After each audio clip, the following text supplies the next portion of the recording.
потом представляться. Руководитель секции Лосев Георгий Васильевич, психологических наук, ведущий научный сотрудник Объединенного института проблем информатики город Минск. И Рощина Марина Анатольевна, кандидат социологических наук, руководитель информационного центра Нижегородского государственного университета имени Лобачевского. Город Нижний Новгород. Координатор Егор Сантельмон Романович, кандидат биологических наук, главный учебно-научной лаборатории адаптивных компьютерных технологий в данном университете. И участники Грица Александр Дмитриевич, город Владивосток, Россия. То есть это уже идут как бы докладчики, слушайте, кто будет, кто за кем. Мне доклад озвучен? А нет, вы говорите, они уже будут по порядку, кто за кем нужно знать, кто такие. Денякина Людмила Митрофановна, Егор Шантельмон Романович, Лосев Георгий Васильевич, Лосев Илья Георгиевич,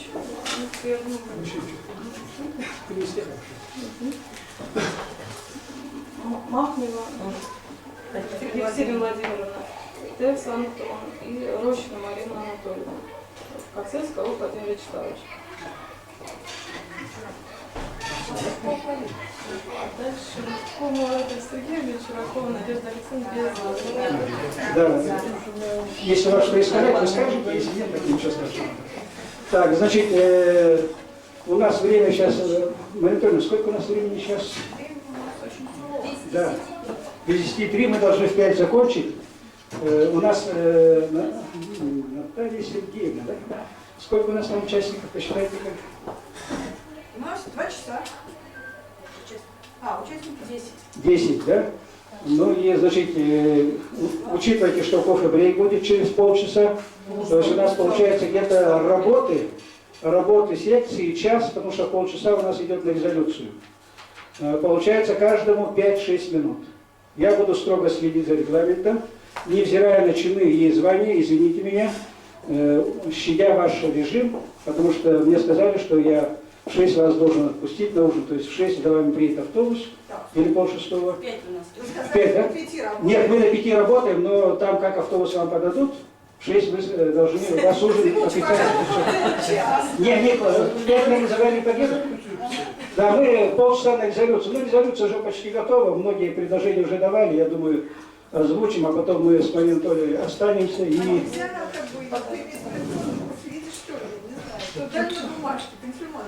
Нет, резолюцию нам на бумажке дали, вот Юрий Афанасьевич просто с мастер-классом, он по Брайлю не успел распечатать. Я понимаю, он сейчас сидит, печатает по Брайлю. К концу, наверное, не печатает. Лаборатория адаптивных технологий, когда мы должны? Не понял? Видимо, завтра. Не, лаборатория, вот сейчас кофе-брейк будет, она рядышком находится. Все можете сейчас, вот кофе-брейк у нас будет, да, через полчаса, и все, так, Наталья Сергеевна, вы следите за временем. Я буду вас спрашивать, то есть часы у вас под рукой должны быть, я буду вас спрашивать, и каждый уже все, минута осталась. Да. Значит, кофе-брейк, и, ну, кофе-брейк у нас будет здесь близко, рядышком совсем, уже там студенты наши все подготовили, уже все вас ждет, и лаборатория через одну аудиторию. Вы спокойно можете пройти через нее, посмотреть наше современное оборудование и брайлевский дисплей. Вот Юрий Афанасьевич вам там покажет. Значит, пока Георгия Васильевича нет, но время у нас идет, поэтому разрешите представить слово, наверное, да? Представим первому докладчику. И каждый докладчик, как сказала Марина Анатольевна, ну, кратко себе немножко так расскажите. Уважаемому Грицай Александру Дмитриевичу. Здесь его все знают, я думаю. Так, Александр Дмитриевич, вам микрофон. Вы далеко не отходите, да? Да, говорите.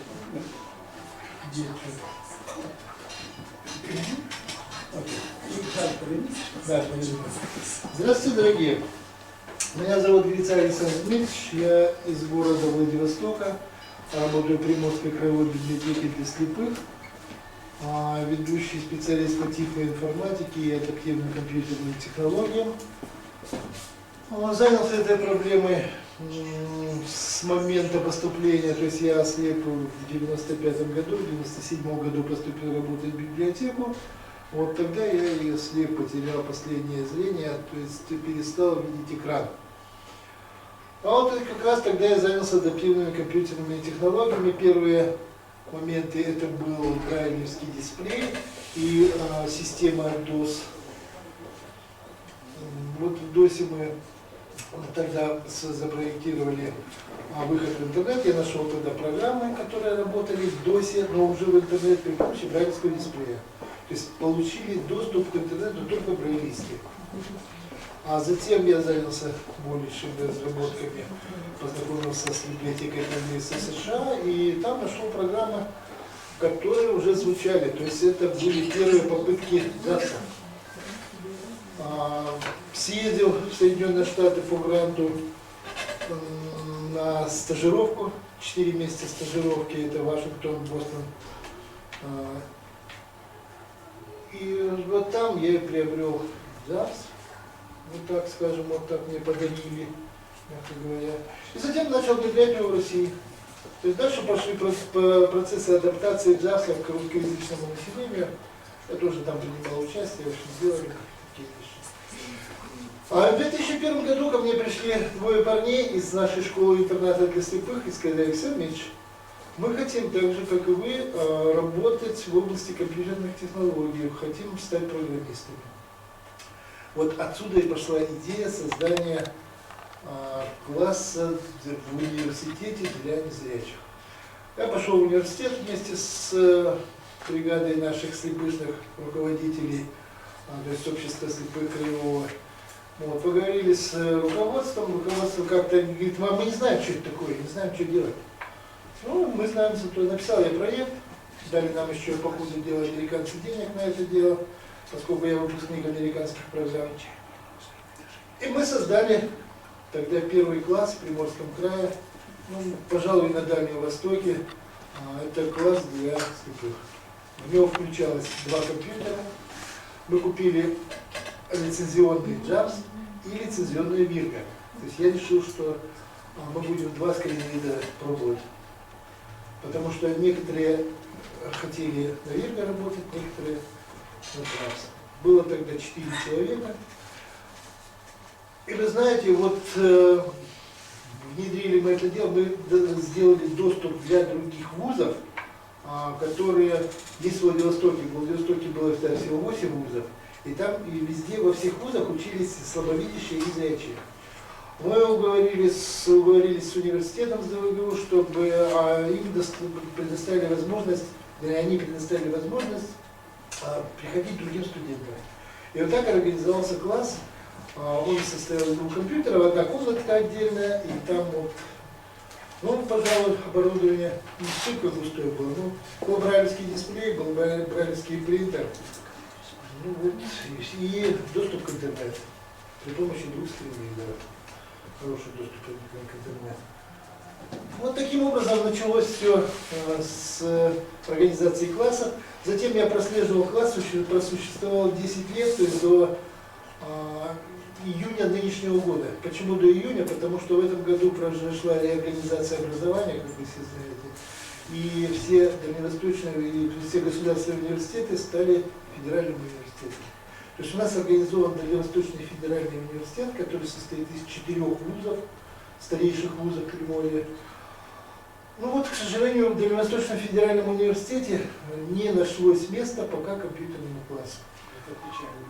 Да, это печально. Я был руководством. Дело в том, что вот тот класс, который он принадлежал Институту математики, он замыкался полностью на матфак. А когда сейчас перешло это дело, что сейчас стал департамент информатики и там чего-то еще, и вот там, к сожалению, места ему не нашлось.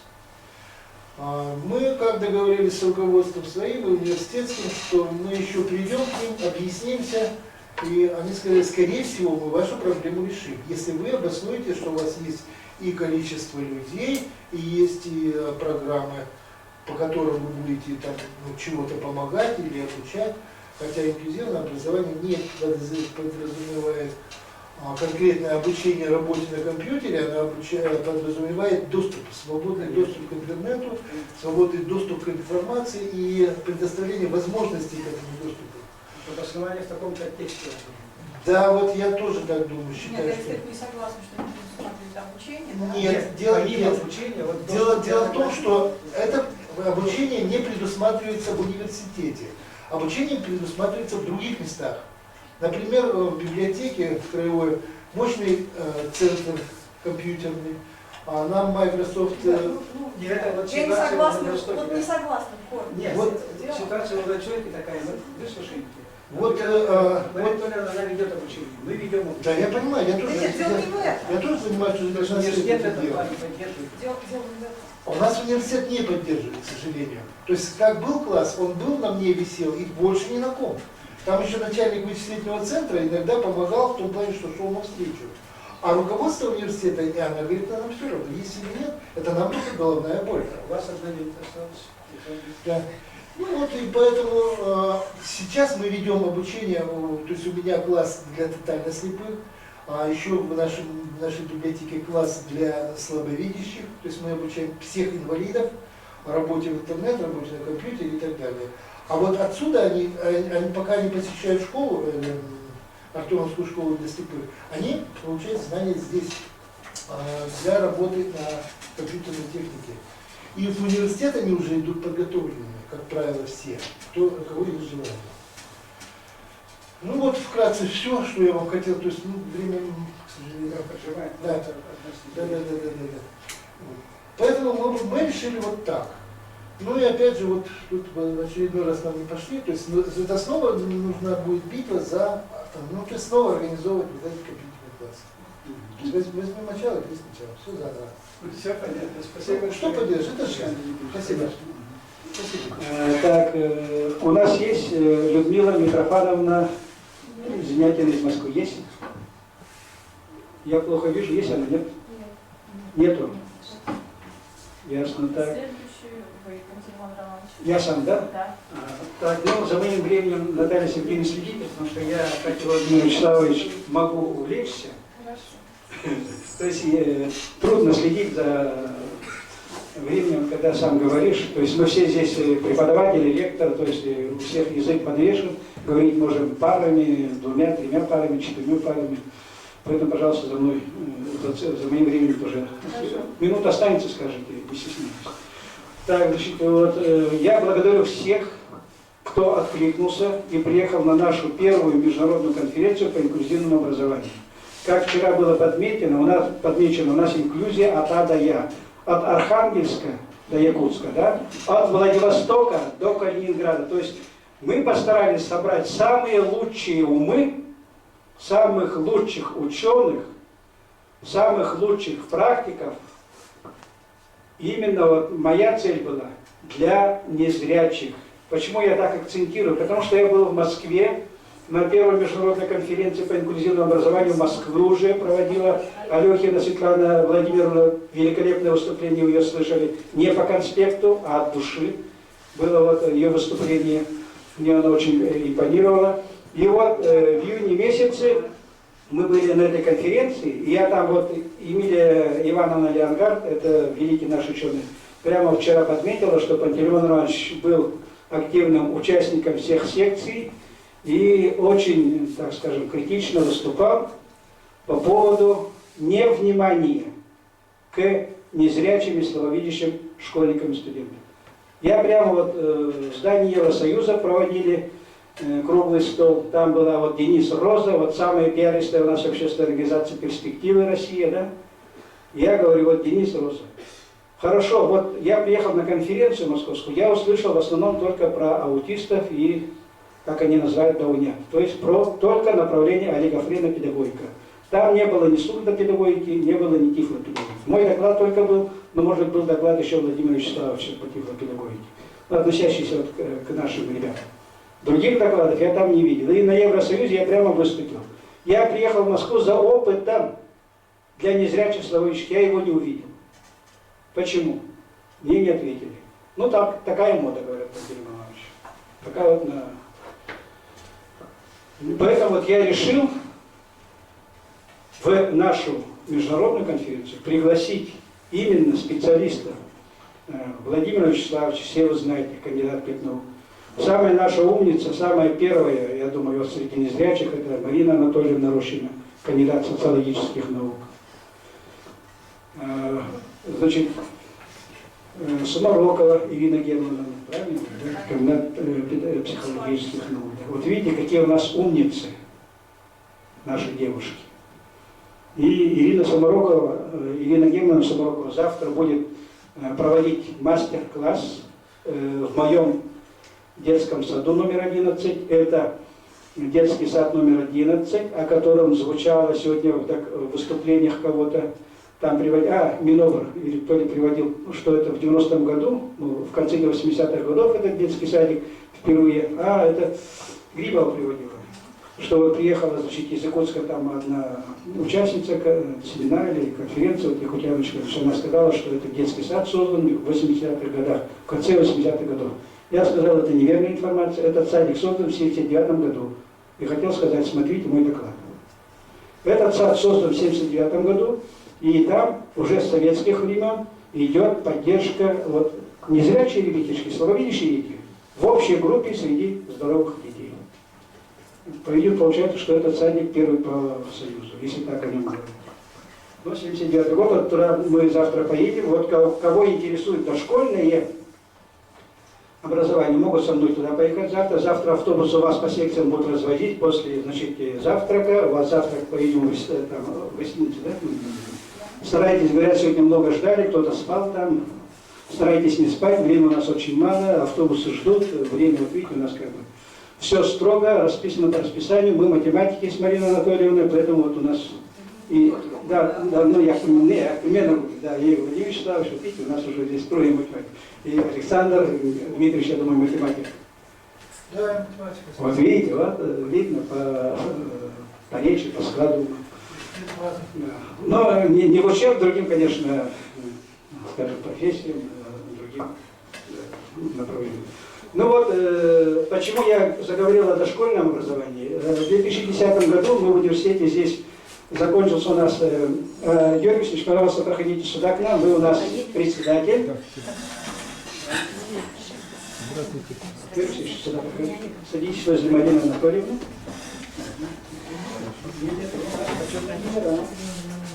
Значит, знакомлю, доктор психологических наук, кандидат технических наук, профессор Объединенного института проблем информатизации Национальной академии наук Беларуси. Лосик Георгий Васильевич. Прошу, любите, пожалуйста. Вижу знакомые еще кое с кем я собирался сегодня познакомиться уже в рамках нашей секции. Только я гораздо скромнее, чем вы думаете. Я бы хотел тогда Марине передать слово. Мое сообщение идет.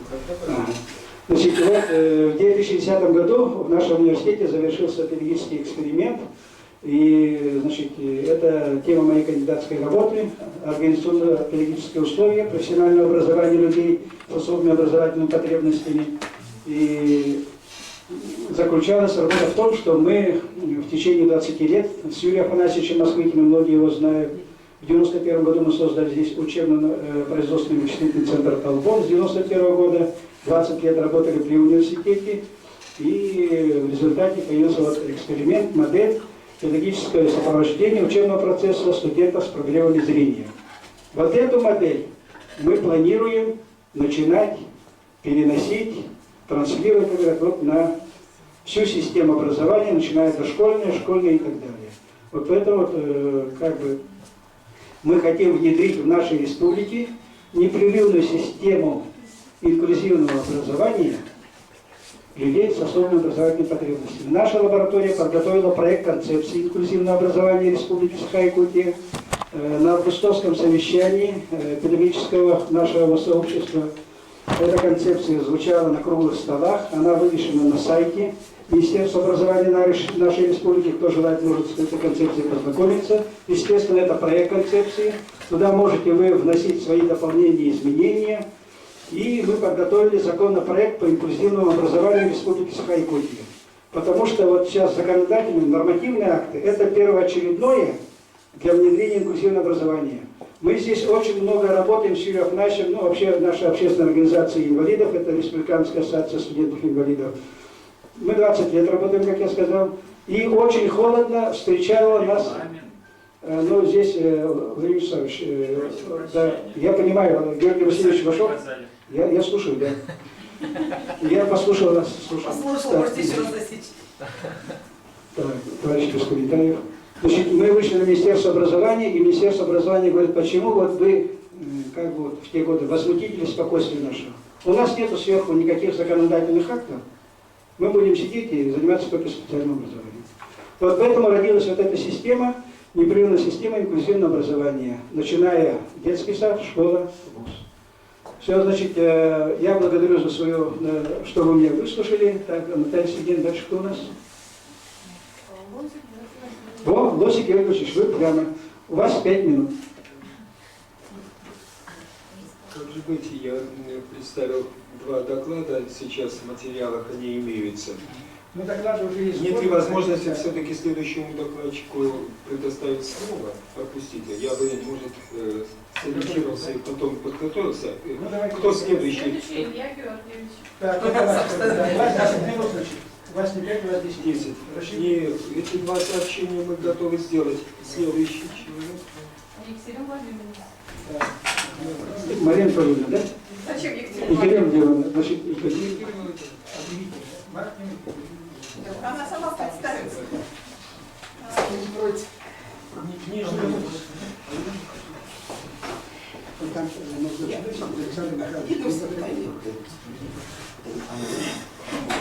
Значит, Махнева Екатерина Владимировна.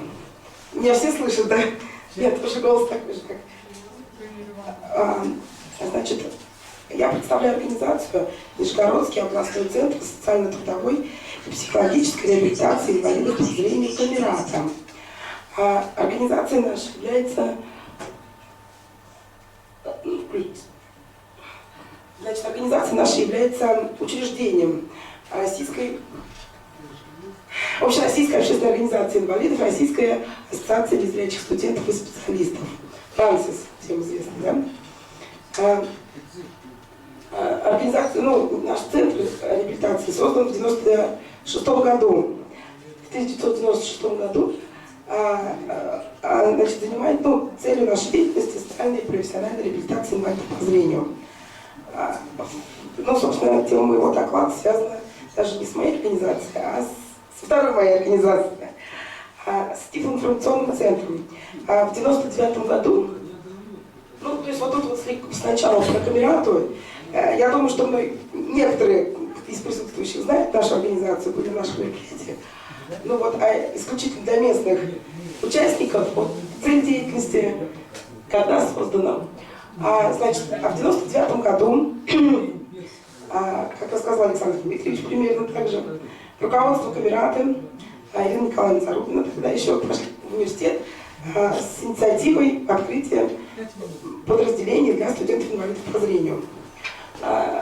Руководство университета пошло несколько дальше, чем предполагала Камерата, да. Создали не только рабочее место, но целое подразделение. Тифлоинформационный центр. Тифло с греческого слепой, да, все, наверное, из присутствующих знают. Листать потихоньку я не буду. Вот. Значит, прелесть нашего существования в университете, надо сказать, что с 2005 года я являюсь сотрудником по основному месту работы Тифлоинформационного центра.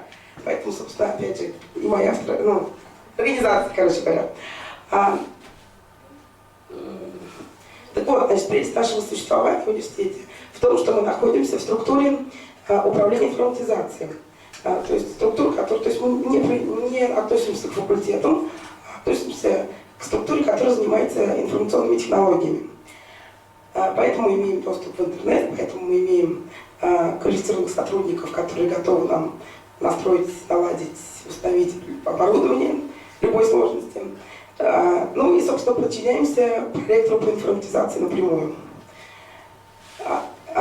Еще одним плюсом является то, что мы находимся на территории факультета социальных наук. То есть там, где учат социологов, и социальных работников, что основное, да. Студенты приходят к нам на практику. Марина Анатольевна у нас вела спецкурс, название у нас для студентов, ну то есть для студентов социальных наук, для студентов факультета социальных наук специальный курс был. То есть мы с факультетом очень тесно сотрудничаем. Ну и, собственно, Марат защитил диссертацию. Да. В социологии, да. Хотя на математике уже сказали. Так вот, значит, особенность нашего информационного центра состоит в том, что студенты, которые обучаются во всех вузах нашего города, неважно, не только в вузах, но и в специальных учебных заведениях, они могут приходить к нам. То есть это совершенно официальная такая позиция университета в том, что именно все студенты всех вузов, всех средних заведений, и больше того, и все аспиранты, там, искатели, все специалисты, которые работают, специалисты, я имею в виду люди с высшим там, средним образованием, которые работают в любых организациях, по сути, приходят к нам за информационной поддержкой. Ну вот про обучение тут рассказали. То есть мы поначалу обучали людей, которые приходили в школы, студентов первых курсов, которые не умели пользоваться компьютером. Сейчас уже такого, наверное, нет. Тут, да, сейчас. Значит, основная цель наша организация информационной поддержки учебного процесса студентов-инвалидов по зрению. Сегодня меня корреспондент газеты «Наш университет», который сидел со мной рядом, мы с ней общались записками, она спрашивала, а что это значит информационная поддержка? Я не знаю, надо про это или не надо. Всем понятно, что информационная поддержка такое. Просто я так понимаю, что из участников основная часть как раз инвалид. Да, поэтому вот я поэтому спрашиваю, надо говорить или нет. Ну, то есть студенты, мы создаем условия такие, чтобы студент незрячий или слабовидящий мог учиться в обычной группе, ну, на тех факультетах, где они учатся, в тех вузах, но тратить на это времени ровно столько же, сколько тратит обычный зрячий студент, его сосед по факсу, да. То есть если надо прочитать книгу, чтобы он не сканировал ее там 3 часа или там 5 часов не искал ее в интернете, я не знаю, там в библиотеке, переписывал про диктовку, мы как раз берем эту книжку, сканируем, отдаем ему в электронном виде, например. То есть вот именно условия создают. Да, условия такие, чтобы они тратили время столько, сколько тратит обычный зрячий студент. Мы... Да, ну да, то есть это наша такая. Отлично. Вот. Что-то еще хотел сказать. Ну, в общем, про наш университет, про Тифлоцентр есть в докладе, все, которые все получили замечательные книжки, сборники. Что-то я мне еще хотел сказать. Такого особенного. Да, добавлено. Вот, ну, да, вот, значит, ну, помимо информационной поддержки, поскольку у меня есть полминуты, информационная поддержка, это, конечно, но ведем научно-методические разработки в области информационных тифлотехнологий, так, очень серьезно, ну, стараемся, и еще мы, значит, совместно с Камератом, ну, вообще, все, что вот я говорю, да, вся деятельность, она идет наравне с общественной организацией, наравне с университетом. И стараемся вообще участвовать во всяческих конкурсах, и проводить мероприятия, реализовывать проекты социальной реабилитации для студентов-инвалидов по зрению. Вот. Спасибо. Ирина Владимировна, значит, слово предоставляется для выступления гостю из Германии, господину. Это Георгий Алексеевич, сейчас вы, да? Я, по-видимому, перескочил. Георгий Алексеевич, вы готовы? Да. Ага. Тогда господин Тёрс после Лосика будет выступать, значит, слово предоставляется профессору Лосику.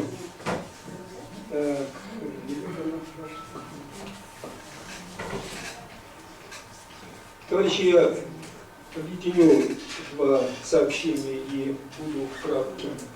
И посвящу это выступление тому замыслу, Пантелеймон Романович, который мы вчера от ректора услышали, о том, чтобы рядом с нашими педагогическими проблемами дидактическими появилась, может, минско-якутская группа ученых,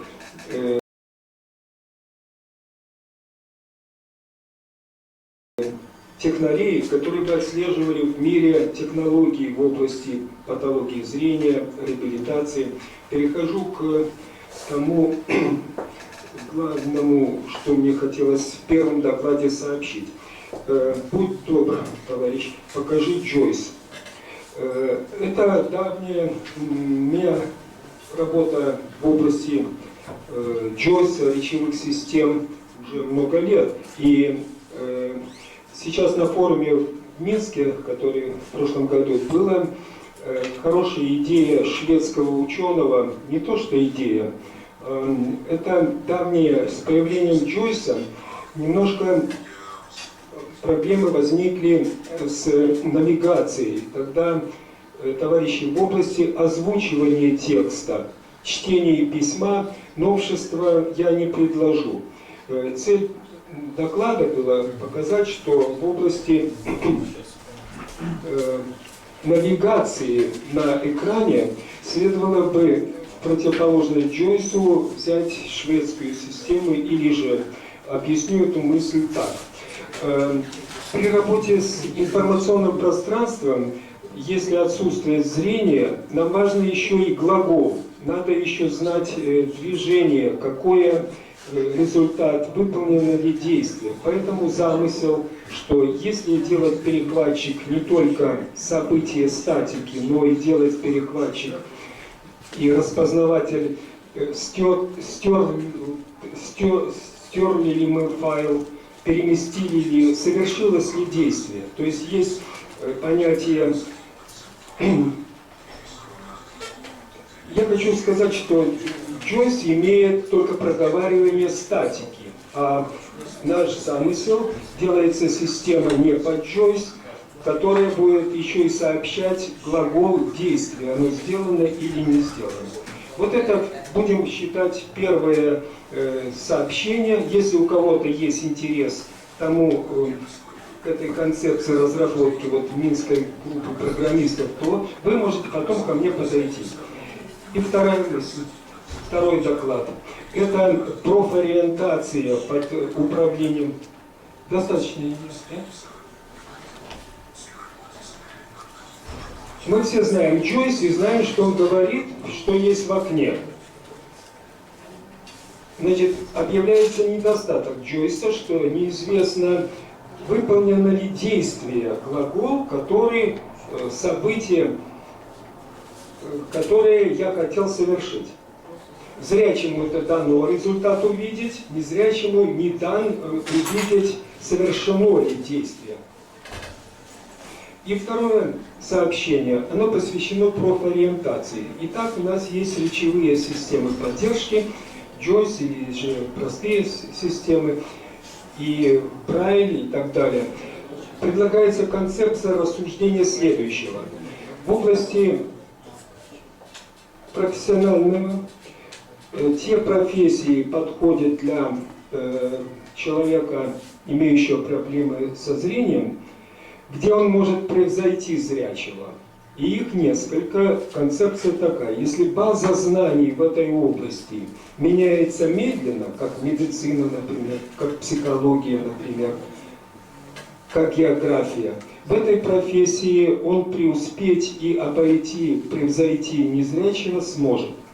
Если же претендовать на те области, где быстрое изменение баз данных, то потерпит он фиаско. Вот такое. Поэтому мой опыт в нашем Минске – это английский язык.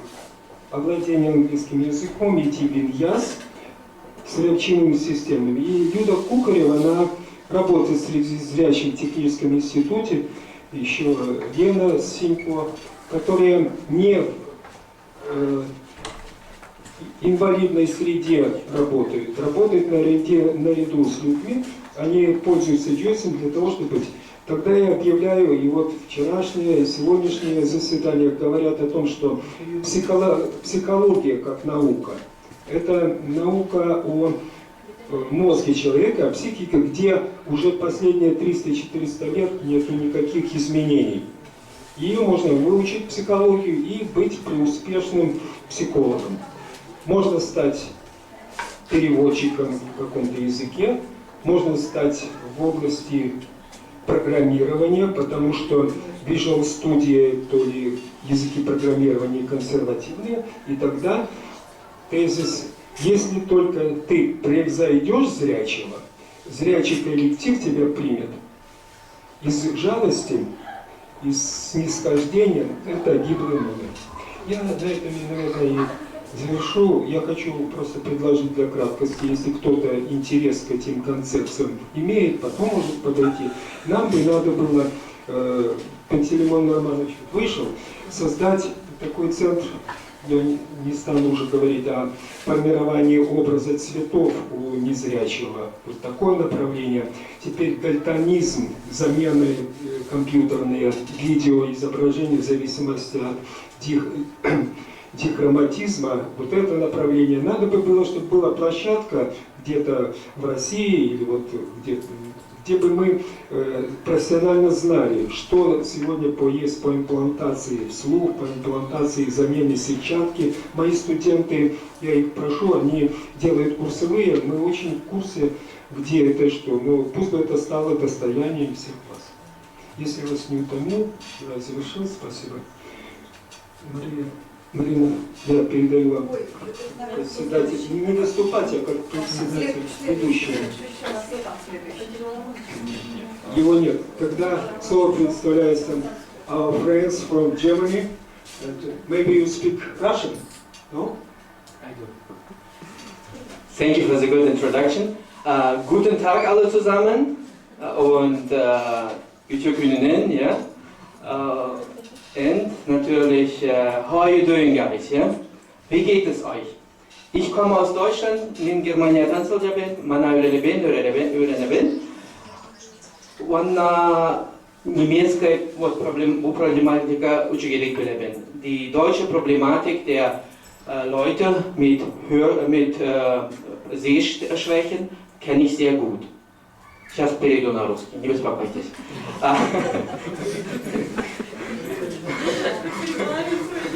Школа вспомнилась, да? Я вкратце пока постараюсь дать вам образно, как у нас вообще действует вот эта система инклюзивного образования в Германии, как вообще общество функционирует. И для этого я приготовил 3 разные таблицы, на которых вы сможете вот увидеть, что характерно для какого возраста у нас в Германии, да? На что идет действительно уклон.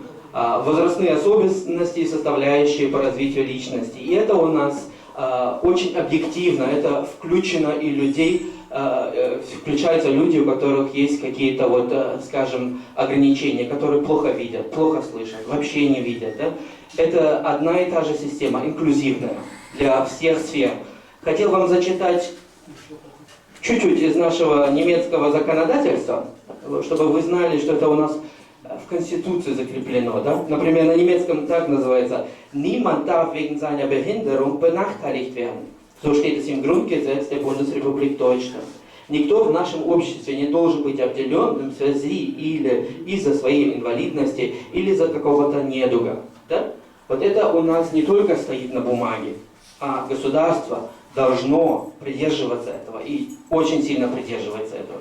Это не просто как бы громкие реформы, а это практика. Можно еще к первой таблице? Да.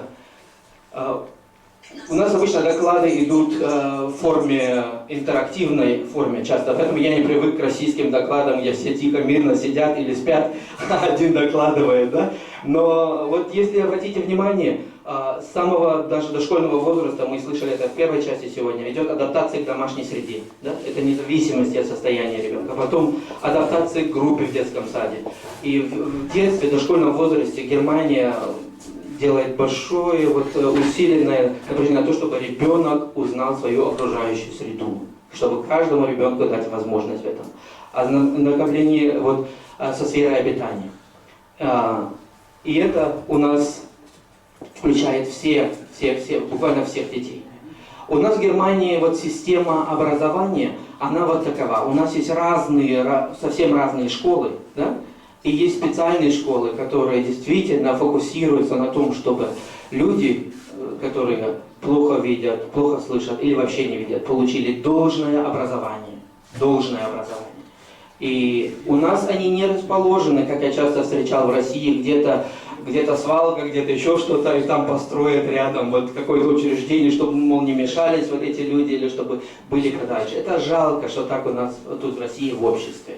Это показывает очень плохое отношение или стандарт, который мы как люди используем. И если даже перевести слово вот с российского, вот инвалид, по зрению инвалид, это на английском invalid, недостойный человек, да?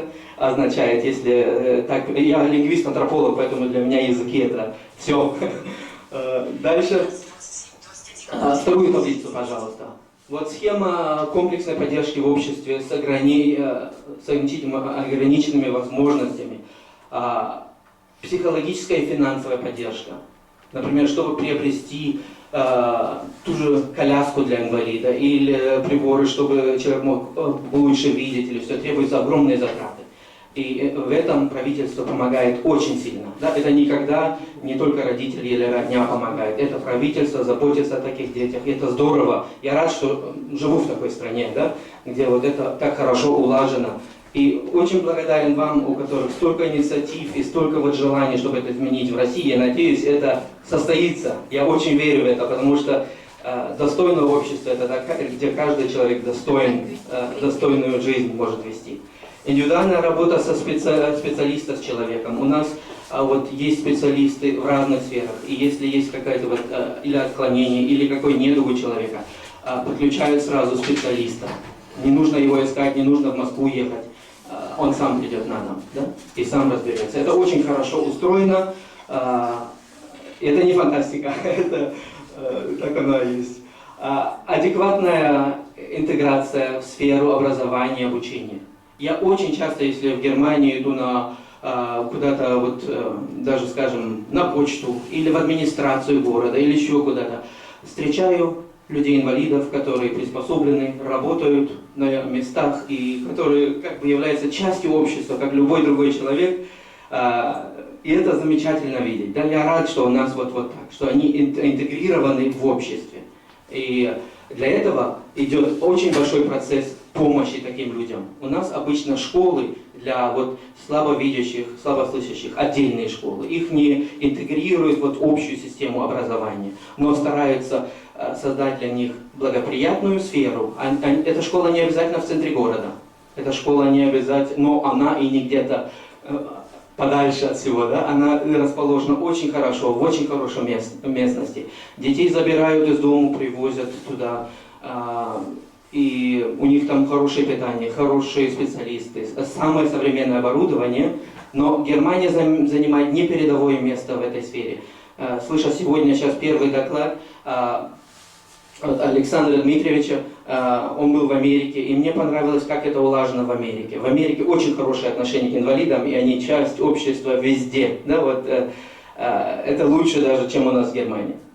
И Япония, я считаю, как вот специалист Японии занимает это второе место. Но по интеграции технологий Германия вот занимает лидирующее место, потому что она социально-демократическая страна, и социальная сфера очень хорошо развита, и это она предусматривает помощь людям, которые вот нуждаются в ней. Например, компьютерные технологии, да? Визуальные игры делаются для, вот, чтобы они могли, не то что до того, как люди войдут в реальную ситуацию, они могут вот, в визуальных играх попробовать, ну не визуально, а как скажем, голосовые игры, но просто они учатся обходиться ситуацией, а потом уже они как бы потихоньку они привыкают к жизни. Например, одна из моих друзей, она делает курсы через медстраховку для незрячих людей. Она получает от медстраховки деньги и преподает, например, ребенку, как пользоваться тросточкой. Да? И он потом уже сам может адекватно ею обходиться. Да? Но вот следующую таблицу, пожалуйста. У нас время только на минуту или меньше осталось. Нет, вам мы даем столько, сколько нам. Ну тогда бы я был бы рад, если были вопросы. Я не люблю просто докладывать. Интерактивно, это очень интересно. А вот эти таблицы, Товарищи, кто? в докладах есть, да? То есть их смотреть будет можно? Нет, господин Тост, наверное, скинет. Я вот скину вот на то есть можно общий компьютер. Да, можно взять.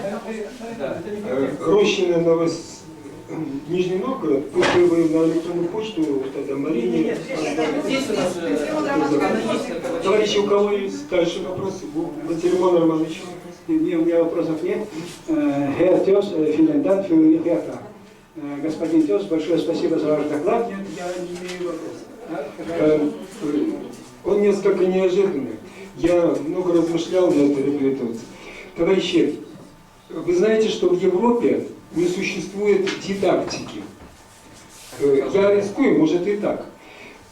Наша страна, или же Россия, очень теоретизированные ученые. Вы видели, что вот сейчас в докладе проследилось. Нет совсем теоретических подоплек. Это я издалека сказал.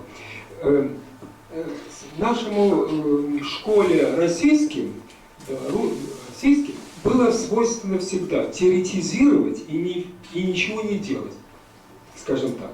Немец, он в Европе очень прикладные сферы и почти нету дидактик. Они за это терапия.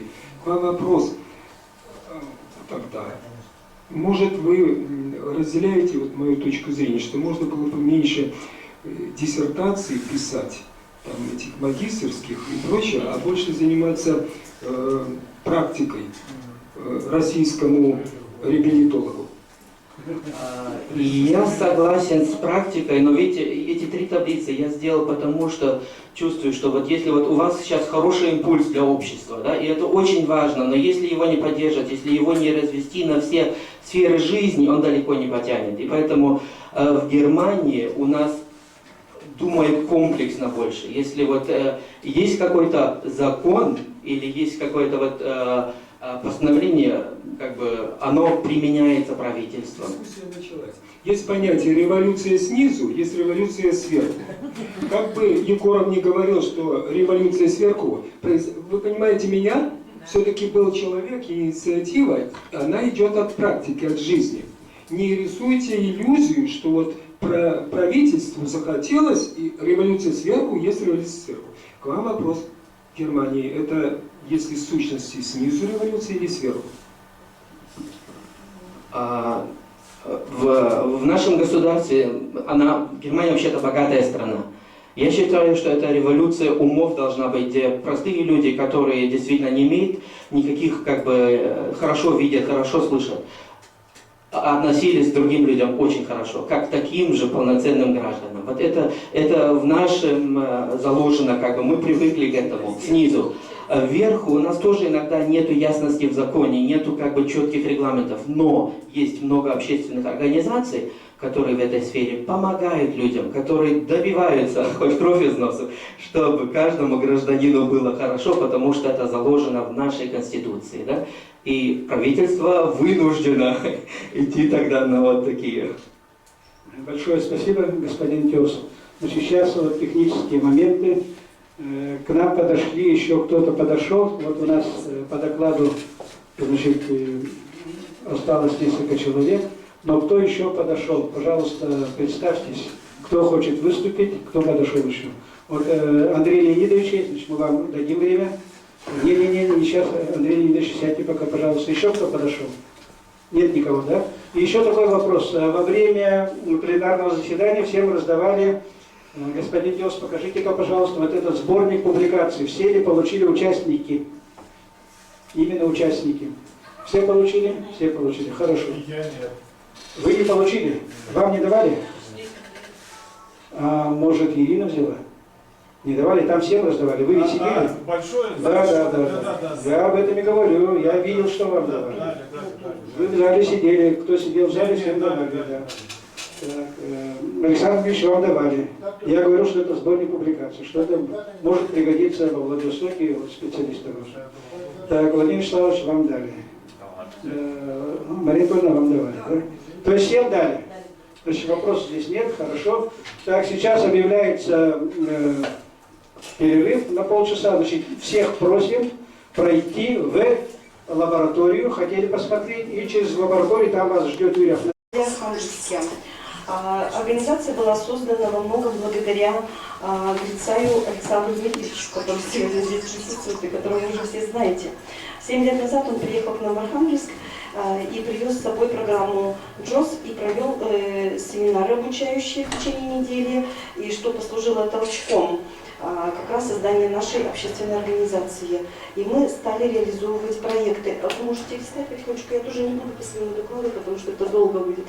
Мы начали реализовывать проекты совместно с общеобразовательной школой номер 5, в которой у нас обучаются дети в коррекционных классах с нарушением зрения и слуха.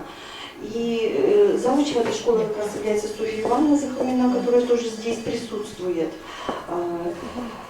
Значит, ну и название как раз моего доклада было о взаимодействии общественных организаций и школ. На мой взгляд, это является очень важным, так сказать, немаловажным для детей с нарушением зрения и слуха и с другими нарушениями условием для школ, поскольку все-таки самыми креативными считаются у нас общественные организации в России, как ни странно. И наша организация первая стала воплощать технологии компьютерные в жизни в городе и в области. И у нас было реализовано совместно с 5-й школой 10 проектов. Это были проекты развития клуба незрячих пользователей интернет, проекты по обучению и в русские шашки, также с использованием компьютерных технологий, проекты по изучению английского языка детьми с нарушением зрения, ну и по профориентации различные проекты. Также мы проводили курсы. Впоследствии, когда на базе организации появилась переплетная мастерская, мы стали обучать детей переплетному делу с определенным зрением. Кроме всего этого, в нашем городе очень активно сотрудничают другие общественные организации с образовательными учреждениями и проводятся всевозможные уличные акции «Дети должны учиться вместе», проводятся конкурсы рисунков. Очень большая работа идет, ну и поскольку вот все уже у меня презентация, можно сказать, закончилась, я тоже, наверное, уже свой доклад завершу. Если какие-то вопросы, то можете задавать. На самом деле он у меня довольно-таки большой был, буквально на 6 минут. Ну, вот такая у нас работа ведется в нашем городе. И спасибо огромное Александру Дмитриевичу, опять же, ну и Пантелеймону Романовичу, который пригласил меня сюда. А вот вы скажите, способствует ли развитию инклюзивного образования и в какой мере вот общественные организации, именно типа общество слепых, общество глухих, Ну, общество глухих у нас ведет активную работу очень большую. Что касается общества слепых, как-то вы знаете, вот у нас в основном в городе, мне кажется, больше занимается оно пожилыми людьми, которые тоже нуждаются во внимании, и нагрузка большая довольно-таки на них ложится, при том, что финансирование с каждым годом там уменьшается. А молодежь вне поля зрения? Молодежь там как-то остается, мне кажется, вне поля зрения, да. Единственное, там они, по-моему, на Новый год собирается молодежь. А больше они как-то вот сплотились вокруг компьютеров, вокруг нашей организации. Спасибо. У меня вопрос к вам двоим. А чем вызвано, что Архангельск именно Джойс приехал и вы дали курс, а не Шашек? Александр Дмитриевич, значит, вот ваш визит, я понял, он был связан с Джойсом, а не с там, шашками или чем-то. Вы ведь стратег, правильно же ведь? Существует американская программа Project Harmony, которая выделила средства для поездки моей в Архангельск, а просьбы этих самых незрячих Архангельска были направлены на то, чтобы поучить слепых работать на компьютере вообще. В частности, при помощи адаптивных технологий и программ скринридеров. А на то время, ну вот одной из самых мощных скринридеров является JAWS. Александр Дмитриевич как раз вот положил такое начало. ну, будем сказать, мне, да, как личности тоже, что я стала его последователем, также приняла участие в стажировке в Соединенных Штатах Америки, стала, естественно, также как выпускником программы «Открытый мир», в дальнейшем еще программа «Идея» и так далее. И вот все проекты, в общем-то, я училась на его проектах писать свои. Поэтому, конечно, ну вот, что мне интересно, вот эти вот все общения, да, и встречи, вот такие подобные конференции, они, ну, очень много дают для развития, ну, молодых организаций, таких как наша. А молодые организации – это развитие молодежи. Да, спасибо. Я сделал такой... Вы еще, Надежда Александровна, еще вопрос. Товарищи, все свидетели, что это была революция снизу, инициатива снизу же ведь? Совершенно У нас в еще раз России доказать. так есть. Мой вопрос следующий. Видно, с точки зрения коммуникации, наверное, можно было поставить вопрос, как это польские вляски, там, связанные с Братиславой и так далее в Европе, школьники, получив Джойс и электронную почту, между собой коммуникатируют. Надо бы было вот, попытаться архангельца по электронной почте под Джойсом, там, уже тогда с якутским и так далее. Может, у вас уже есть какой-то идеи взаимосвязи инвалидов, школьников незрячих между разными городами, чтобы было не только внутри города, а между собой. Георгий Васильевич, ну это на самом деле... Это реально, вполне, да. Нет, это не то, чтобы реально, оно есть, да, люди общаются, вообще говоря. Вообще говоря, это пройденный этап. Клуб компьютерных пользователей интеграции, да, и школьники там уже давно есть. То есть процесс пошел в этом плане. Товарищ Алексей, назовите, кто с Нет, у вас там школьником связывал ваш школьник? Никто. Наш школьник белорусский, все там в резервации белорусской и остается. Ну, кстати, непонятно, да, люди же часто не представляют вот этих рассылок тьма, да. Нет, есть и белорусы в рассылках, много белорусов в рассылках, и в чате есть. То есть это вот штука, которая как раз снизу идет, И да. преподаватели есть в чатах. Хорошо, снимается вопрос. Движемся дальше. Движемся дальше. С Гродно есть. Да, следующий доклад у нас.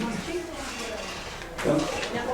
Я бы тогда Владимир Вячеславович. посмотрел. Владимир Вячеславович. Владимир Вячеславович, Москва. Он представился, да? Я прошу прощения, а про Андрея Леонидовича не А забыли? потом Не Андрей забыли. Леонидович. А потом Андрей Леонидович. Я тут можно я без микрофона, но тут такая маленькая... Здесь, конечно. Вот, ну, начну с того, что, наверное, надо представиться. Я на этой конференции могу сказать, что представляю, ну, по меньшей мере, 4 организации. Это Институт коррекционной педагогики Российской академии образования. К сожалению, директор института Николай Николаевич по состоянию здоровья не смог присутствовать. Вторая организация – это Московский городской психолого-педагогический университет. Здесь на конференции достаточно много представителей этого учебного заведения. Также школу, Московскую школу для слепых детей номер 1. Ну и совершенно такую неформальную организацию, клуб незрячих пользователей техники, компьютерной техники интеграции. Его, я тоже думаю, наверное, многие знают. Владимир Вячеславович, Да. президент, если кто не в курсе. Да, кстати, вот небольшой вот президент, это действительно президент, но вот еще не кандидат наук. Несмотря на все то, что этим делом занимаюсь достаточно Мы давно, ждем, Владимир да, Александрович, мы диссертацию ждем. я еще не защищал.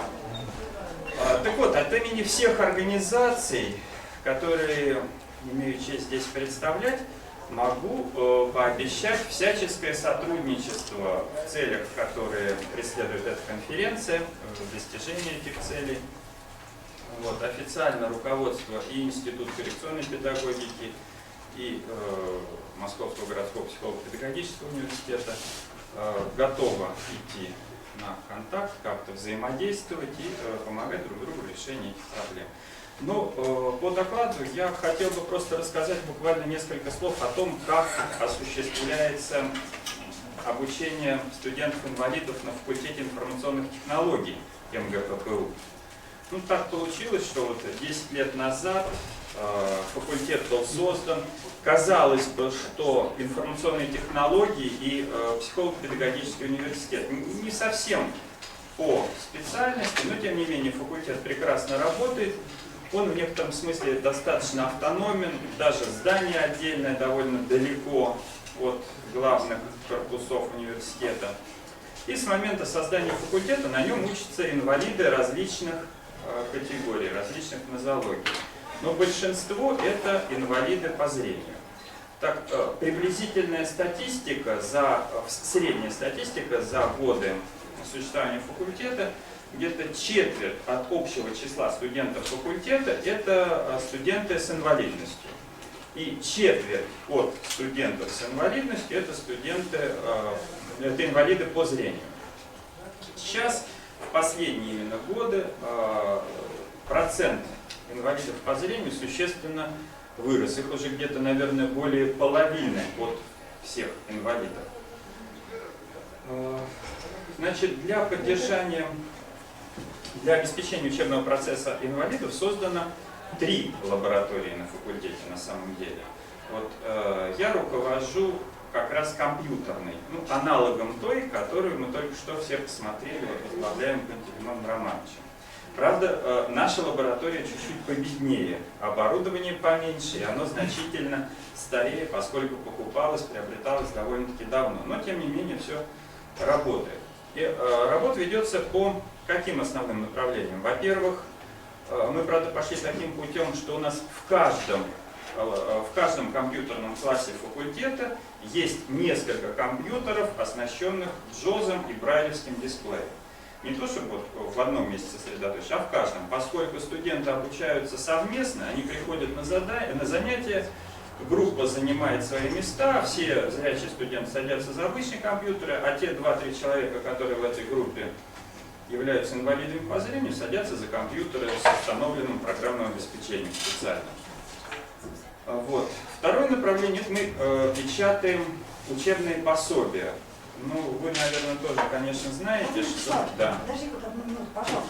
Просто, когда сели студенты, да, с проблемами зрения, за эти компьютеры, они дальше, то есть вот преподаватель, он способен ему оказать помощь, как не я мне тебе говорить, что обязательно скажу, да.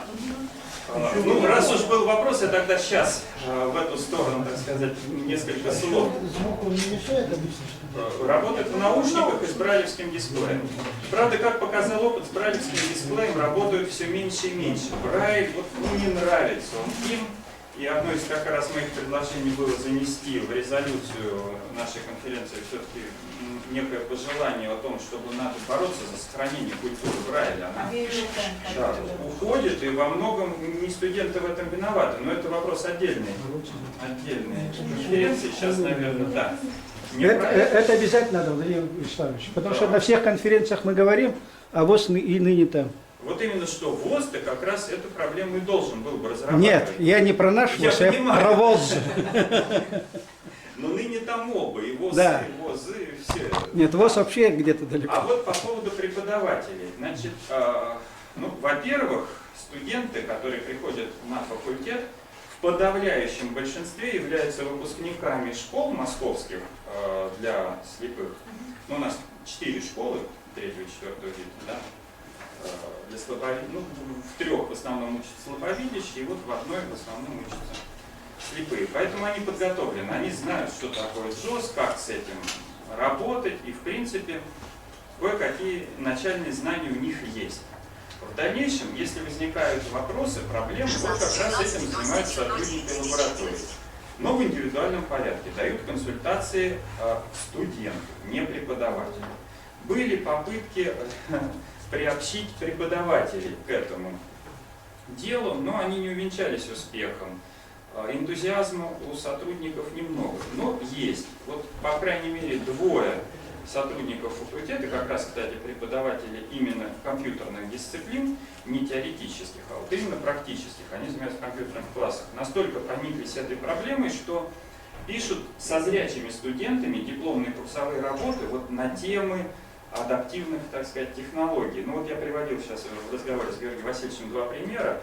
Один у нас сотрудник разрабатывает специальные дополнения к интерфейсам сред программирования, которые позволяют слепым как-то удобней.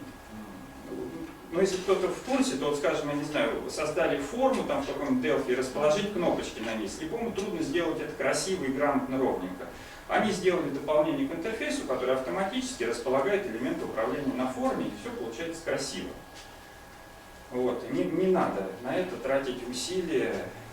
А второй человек занимается доступностью интернет-ресурсов. Какой-то сложный математический аппарат разработан, я сейчас не готов вникать в подробности, как там он это делает, но его интерес как раз сосредоточен в области доступности интернет-ресурсов. Как понять по тому или иному сайту, вообще доступен он или нет. В принципе. Дело не в том, что могу ли я, используя элементарные команды JOS, прочитать на нем информацию. Может быть, это JOS плохой, а не сайт. Может, если я возьму какой-то что понятие доступности вы сформулировали, да? Да. Вот он пытается это формализовать. Ну, понятно, что это не его основная работа, поэтому, так сказать, работа идет достаточно медленно, но человек этим интересуется, и его студенты накапливают пока рабочий материал в виде курсовых и дипломных работ. Они реально защищаются на факультете, при комиссии государственной, проходят эти работы, за диплом получают ребята хорошие отметки. То есть вопрос, в общем, разрабатывать. Результата пока нет. Ну, есть шанс, что он появится. Возвращаясь опять к работе в лаборатории, ну, как я уже сказал, мы печатаем учебную литературу. В основном это математика и английский язык. Это те предметы, которые трудно воспринимать на слух. Ну, понятно, что контрольное чтение сдать на английском языке возможно только по Брайлю, иначе путей других нет. Иначе это никакой вовсе не знание языка, не контрольное чтение, а одна профанация. Математическую литературу также. Ни для кого не секрет, что с распадом Советского Союза издательство государственное не напечатало ни одного учебника для высшей школы, ну не только по математике, вообще ни одного. Там какие-то изменения с финансированием, все сложно. И вот приходится печатать математику самим. Тут опять-таки хотелось бы внести, может быть, в резолюцию, может быть, если это не очень уместно, как-то самим от своих организаций обратиться именно во Всероссийское общество слепых с просьбой все-таки стандартизовать систему обозначений. К сожалению, та система обозначений, которая была стандартизована в 1982 кажется, году была издана эта книга, она не то чтобы устарела, но требует доработки.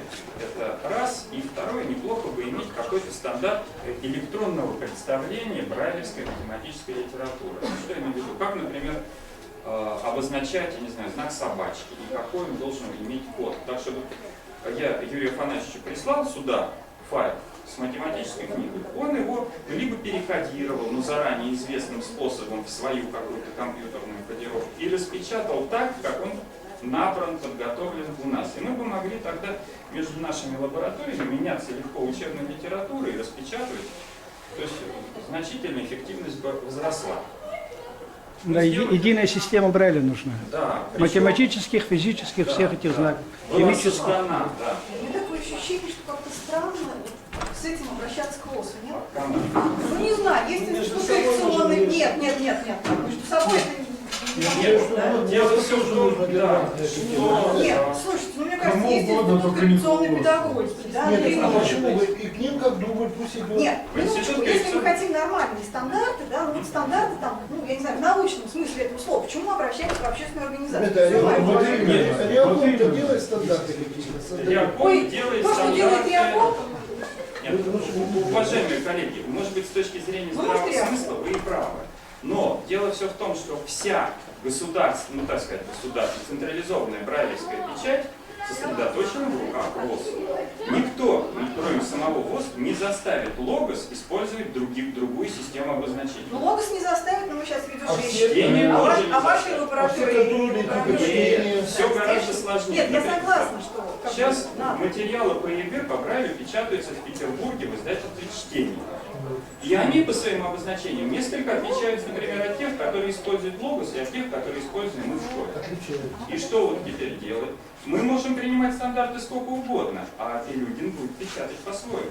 А вот если ВОС сам примет этот стандарт внутри себя, есть гораздо более высокий шанс, тем более тут работать научно никакой не надо. Нет, я Надо понимаю, что прийти, научно не договориться, надо. все, тут науки никакой нет. Собственно, смысл в том, чтобы заставить всех, ну не заставить, а так сказать, чтобы они хотя бы признавали этот стандарт. Все, больше нам ничего не надо. Это государство должно обязать ВОЗ. Государство тоже сложный момент, оно не имеет права, это общественная организация. Проблема в том, что а кто финансирует, простите, Сережа, что это ВОЗ оплачивает? Так, товарищ, у нас дискуссия далеко зашла. Что у нас издание к ЕГЭ материалов, это оплачивает ВОЗ? Нет, это не ВОЗ оплачивает. Оплачивает не ВОЗ. Так почему тогда мы пытались разговаривать с ними, может действительно не совсем по теме, но Пилюгин нам и говорит, минуточку, а вот мне вот такие обозначения, ну не совсем так, конечно, говорит, не в такой форме, но вот такие обозначения я так и печатаю, все. Нет, государственного стандарта нет. Если, конечно, принять государственный стандарт, ВОСу бы тоже некуда было деваться, но государственный это... Нет, да, давайте мы это потом, оно совсем... Федеральные деньги идут в ВОСу. Вот пусть они идут.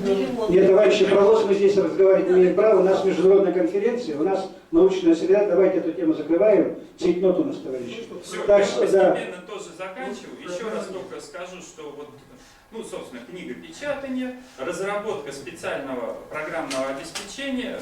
Еще раз, буквально 2 слова, что имеется в виду под специальным программным обеспечением. Вот в дополнение к интерфейсом. Была, кстати, разработана своя экранная лупа на факультете тоже. Ну, она разработана, ну, как все-таки учебная. Я бы не рекомендовал, она ни в какое сравнение с Мэджиком, скажем, не идет, то профессиональный продукт. Ну, есть такая вещь, и разрабатываются достаточно интересные программы для печати именно математических текстов. Текст набирается в издательской системе тех, ну, есть такая система верстки математических, вообще других формул, да, и оттуда транслируется в систему Брайля, набирается печатается на принтере. В ней уже, собственно, практически все работает, только с матрицами пока сложность. Матрицы пока нам не даются. Ну, собственно, наверное, на этом и все, чтобы не занимать много времени. Спасибо, Владимир Вячеславович. Вопросов нет, я пошел сразу. Да, вопросы уже все вам позадали, потому что, да. Так, Андрей Леонидович, давали слово? Нет, еще сейчас. Андрей Леонидович, давайте, пожалуйста, мы вас хотим, наверное, послушать. Подойдите сюда, пару минут, Андрей Леонидович, как вы сказали, не больше. Я в микрофон говорить не умею. Ну, надо научиться. Не, я смесил. Так. Значит, поскольку я импровизирую, так получилось, что наш доклад читается в другой секции. Ничего страшного, ничего страшного. И вообще, мое любое присутствие на любой конференции обычно оговаривается тем, что я не читаю никаких докладов. Ну вот из уважения к Пантелеймону Романовичу, К секции, здесь да, присутствующим, да. поскольку здесь все вроде друзья, как-то я попробую Единомышленники. что-то связать хотя бы 2 слова. Значит, наша лаборатория создавалась, вот, Первый этаж, когда. слушал я про камерат, ну, прямо день в день. И все, что я читал, значит, то же самое. 96-й год, 99-й год я пошел к ректору, предложил, чтобы этим занимались профессионалы. Ректор сказал, что денег нет на организацию этого. Если найдете, то он согласен выделить помещение, специалистов, техническое обслуживание, все, что только можно от университета, но денег на это просто выделить невозможно. Значит, попытались мы сами найти эти деньги. Получилось так, что нынешний проректор побывал на какой-то из конференций, познакомился там со Ждановым, не ошибаюсь, фамилию Мария? Нет, Швецов. Значит, Швецов прислал ему все документы, вплоть до бюджета, до подробного. И, значит, создавали мы свою лабораторию, ну, я говорю, вот один в один. Ну, единственное, в чем мы обошли всех, по-моему, значит, мы первые начали обучение лицензирования. У нас была лицензия на обучение, Мы первые выдали свидетельство гособразца в России, подписанные ректором.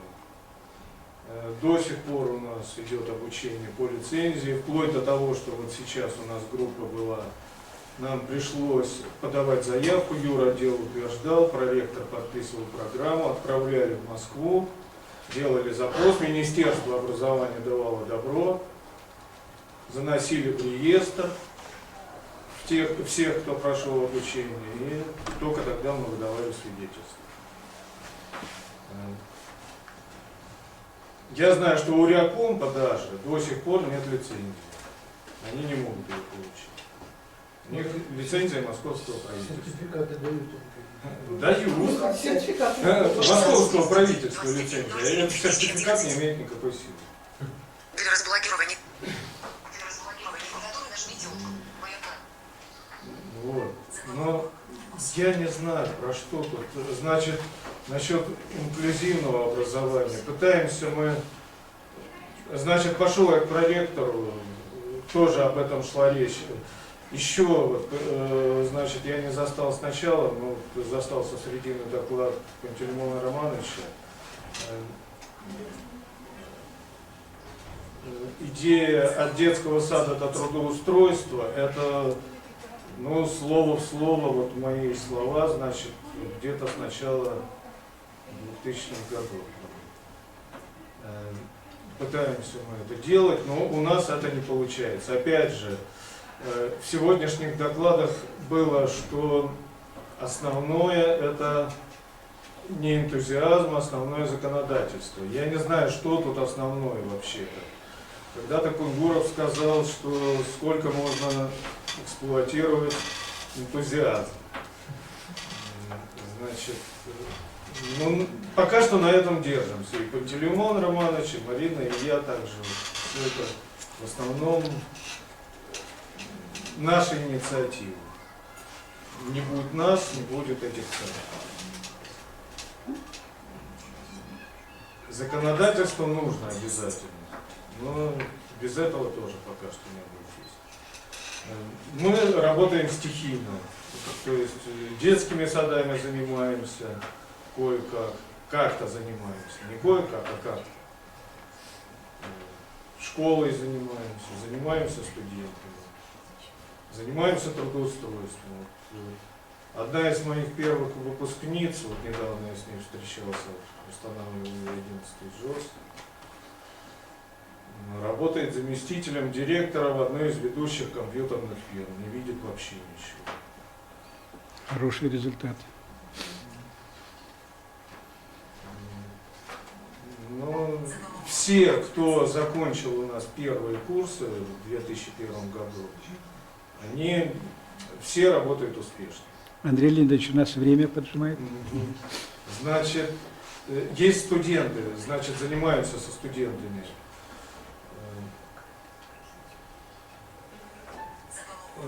В основном занимаемся как? Приходят в лабораторию, мы помогаем, значит, занимаются на общих основаниях. Что, я не знаю, может вопросы какие-то, мне так проще. Просто рассказывать есть много чего. А сколько студентов вот, в университете вашем? Мало. А незрячих? Как и везде мало. А незрячих сколько? Нет, незрячих мало. А незрячих? Студентов 12 тысяч было 4 года назад, сейчас, по-моему, где-то... А среди них, вот, скажем, вот, с особыми образовательными потребностями, там, скажем, колясочников, слабослышащие, глухие. Есть тоже. Помогаем мы всем. А с ними кто? С глухими вы тоже работаете, да, например? Мария работала, вообще человек ничего не слышал, почти не двигался. Он 20 минут поднимался ко мне в лабораторию. Вот ездил по несколько раз в неделю, вот Маша с ним занималась. С Машей мы занимаемся с 2003 года, случайно так получилось, я с ней познакомился, значит, предложила, она закончила курсы в Германии, то есть это квалифицированный специалист, но ей когда я предложил заниматься не незрячими, она наотрез сказала, нет, ни в коем случае с инвалидами я заниматься не смогу, это не мой профиль, я боюсь, я вообще не справлюсь. Ну, на первое занятие я привел одну девушку, на второе занятие я привел целый класс из слабовидящей школы. Она пришла, рот открыла, а что сделаешь? Ну, начала заниматься. А на третью группу она уже сама сказала, мне понравилось, давай приводи дальше. И вот до сих пор она занимается. 8 лет как энтузиаст. Вообще, почти бесплатно работает. Компьютер. Да, ну школьников в основном готовим, то есть информационно готовим, чтобы они могли поступать и уже не было никаких хлопот. То есть вот как декан мне говорит, значит это не вписывается в учебный процесс университета занятия с инвалидами. Со всеми, то есть со школьниками. Разве у них нет довузовской подготовки? У нас, например, есть факультет довузовской подготовки. Это может быть и есть, но опять же это не задача факультета. Поскольку я привязан к факультету, вот у меня такие сложности пока. Я пошел к проректору, я говорю, ну получается так, что студенты придут, им уже некогда будет. Вот, у них будет только время бегать за родителями, чтобы им почитать. Нам необходимо заниматься школьниками. Он дал добро просто в приказном порядке. Вот приходится идти на такие меры, через голову прыгать. Значит, занимаемся школьниками, готовим. Те, кто поступает, вот мне задавал сегодня вопрос, значит, те, кто поступает, все заканчивают обязательно. То есть поступают в основном те, кто способен учиться. Наша помощь им уже почти не нужна. То есть они владеют компьютером, информационно они уже обеспечены, они способны работать с интернетом, с книжками, с учебниками, сканировать все остальное. То есть приходят, конечно, ко мне в лабораторию постоянно, но так сильно они уже не зависят. Ну, спасибо. Андрей Леонидович, скажите, вы бы, может, в завершение какое-то предложение в резолюции нашей секции принять решение? Я не читал резолюцию. А сами вот считаете, что вот, потому что это юридически как-то можно и использовать ситуацию, что мы имеем право декларацию какую-то принять резолюцию по заседанию секции? Ну, нет, такой не приходит идеи? По Пантелеймону Романовичу я написал свои предложения. Да, мы но их озвучили на предыдущем заседании, то есть нет специалистов, которые готовят специалистов, нет специалистов, которые могут учить, и вообще нет специалистов. Нет стройной законодательной системы. А то, например, чтобы вузовская администрация разрешала школьников подготовительную процедуру делать, можно взять и записать это в резолюции? Ну, это можно записать. До вузовской до факультета вузовской подготовки усилить работу. Я думаю, что здесь нужно более общее положение. Да. Я вот сейчас думаю, да, что-то более общее, да. Мой опыт показывает, что вот конференция, секция, очень удобный случай пропустить через закон какое-то наше сегодняшнее заседание.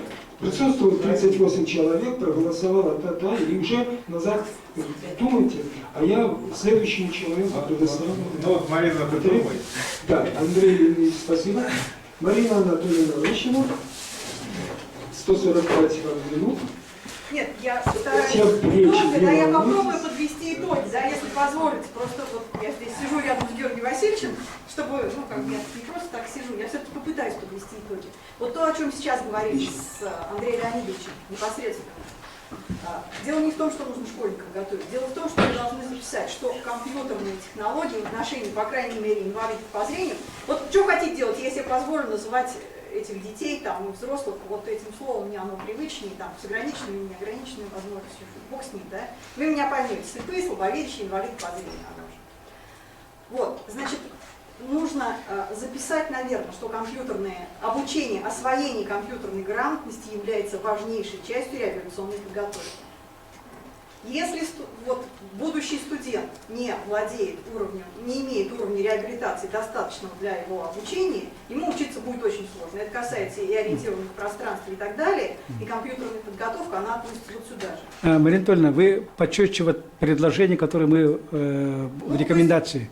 Еще раз сформулируйте. Я не могу сказать за другие категории инвалидов. Не, понятно, понятно, да. Не, они касаются всех, касаются всех. Да. Освоение компьютерной грамотности является важнейшей частью до вузовской подготовки. Вот, это первое. Теперь второе. Вот мы здесь как-то, ну, опять просто пытаемся... Вот как раз мы здесь довузовскую подготовку и затронули. Да, вот сюда, довузовскую подготовку. Смотрите, компьютерные технологии на самом деле у нас в двух ролях по любому образованию должны выступать. Одной части касались, мы говорили, как мы учим инвалидов по зрению работать, да, о теории вопросов мы говорили, но о практике, по крайней мере, говорили. Вот. И о второй части, в общем-то, тоже говорили, мы просто не называли эти вещи своими именами. То есть одна сторона вопроса, мы должны человека научить работать, да, пользоваться компьютером, и дальше он будет пользоваться им сам. И мы должны ему сказать, каким образом пользоваться, для чего он может им пользоваться и так далее. Другая сторона вопроса – это обеспечение условий. И создание здесь условий, да? обеспечение условий инклюзивного образования, да, и здесь ни в вузе, ни в школе, наверное, более эффективного инструмента, чем компьютер, для людей, которые обеспечивают образовательный процесс, нет.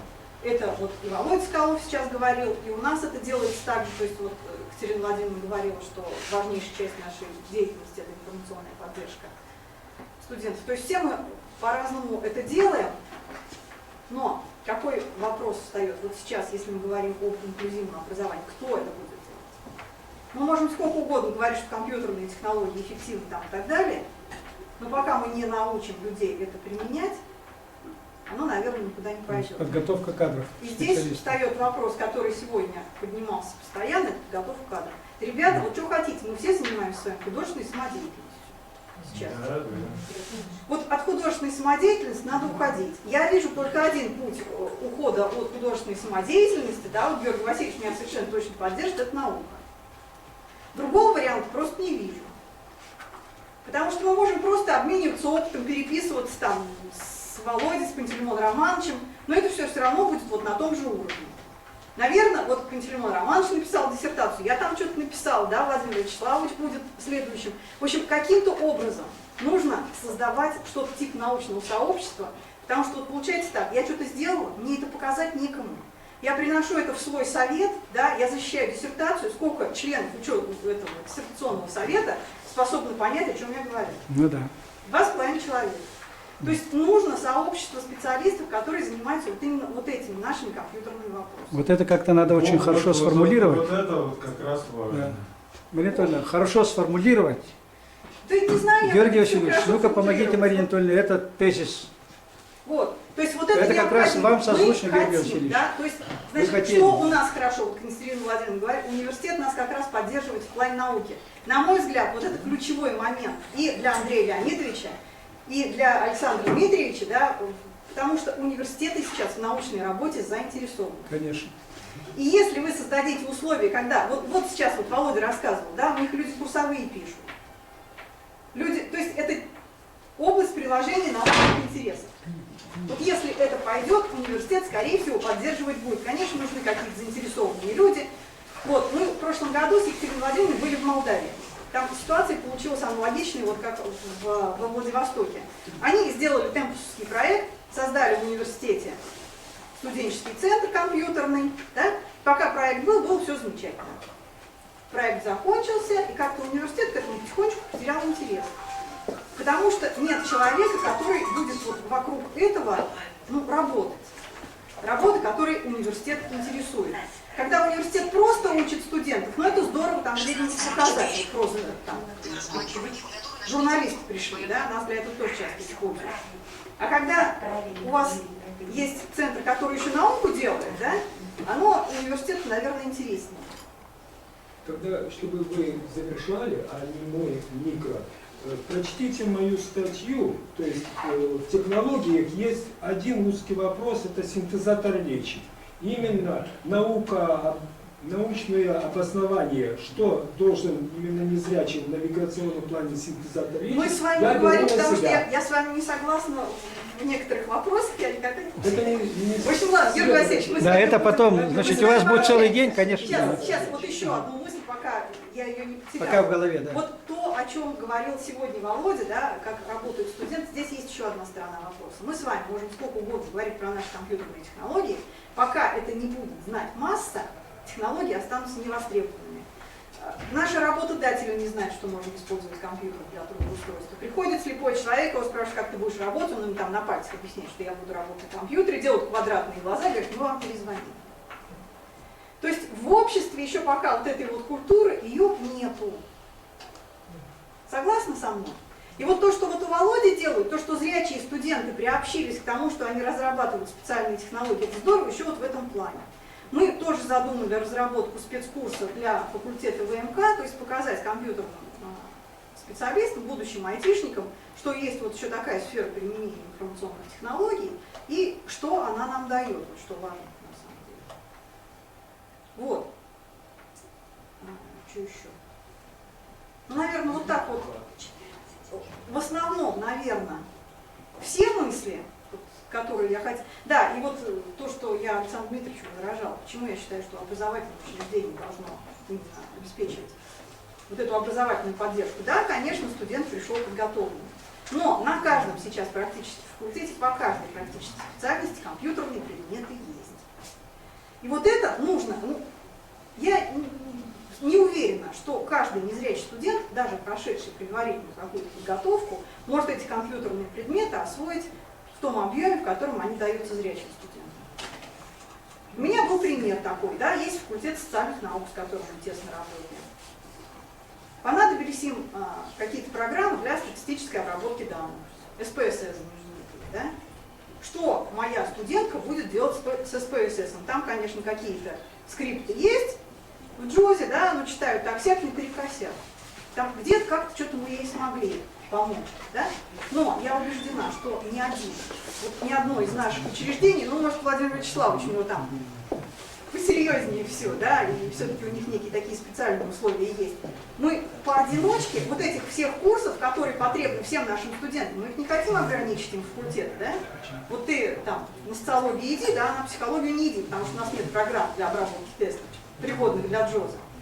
Мы не хотим это ограничивать, поэтому нам, видимо, с вами нужно как-то объединить усилия и часть вот таких вещей, да, по адаптации сделать в Якутске, часть что-то сделать у нас в Нижнем Новгороде, что-то у Владимира Вячеславовича позаимствовать. То есть вот здесь тоже объединение наших усилий, оно совершенно однозначно требуется в таком методическом разработке. Вот, да, и вы меня простите, у меня мысли прыгают, да, поскольку, значит, без дополнительной записи, я почему-то сегодня оказалась без брайлевского прибора, как так случилось. Больше чем уверена, что все-таки какую-то поддержку вузе, ну, вот, Александр Ильич, ну, просто обычно у нас почему-то вот как-то очень странно. Тут недавно слышала передачу, не буду говорить, кто спрашивает, а вот у вас можно использовать на ЕГЭ, там, вот если люди придут с ограниченными возможностями, захотят сдавать ЕГЭ с помощью компьютерной техники. Знаете, что ответили? Да, говорит, у нас есть компьютерная техника. Вот ни разу не видела, чтобы техника сама хоть что-то обеспечивала. Да, у нас там в школе полно брайлевских принтеров, только ни один из них не печатает. У нас в библиотеке полно брайлевских принтеров, только они почему-то сами на людей не бросаются и материалы в брайлевской форме не предоставляют. Почему-то у нас все-таки первый вопрос — это техника. Может быть, когда-то так и было. Сейчас я считаю, что на технику найти денег проще, чем найти специалиста. То есть все-таки ключевой вопрос — это кадры. Все. Так, ну, очень продолжить, какую-то мысль еще сказать. У нас уже время подходит к концу. Так, у всех на руках резолюция, значит, и по Брайлю Юрий Афанасьевич вам распечатал, и по зрячему она есть. Значит, вот какие мысли к резолюции, к проекту резолюции. Ну, сейчас вот и Владимир Вячеславович в своем выступлении, Андрей Леонидович, ну и все почти вот в своих выступлениях какие-то идеи давали. И вот сейчас Марина Анатольевна очень хорошо дала там как более конкретные предложения. Это нам с вами сейчас надо будет как бы саккумулировать, ну и хотя бы 3-4 предложения уже сейчас быстро обсудить. И завтра на заключительном пленарном заседании я должен с помощью Натальи Сергеевны это озвучить. Наталья Сергеевна, у вас там готово, да? Давайте спрошу или как-то предложу вот несколько более... Марина Анатольевна, нельзя ли конкретизировать два режима? Если информатика изучается в обычном режиме, там абсолютно отсутствует речевой интерфейс. То есть более конкретно бы я бы сказал, что необходимо освоение говорящего режима компьютерных программ. Любые программы должны иметь или опыт использования устно-речевого режима. Это зрячие не знают нигде, то есть информатики где-то вводите речевые режимы. Первое, и я бы по-другому сказал, вот когда ваше выступление было, что есть режим пользования клавиатурой без мышки.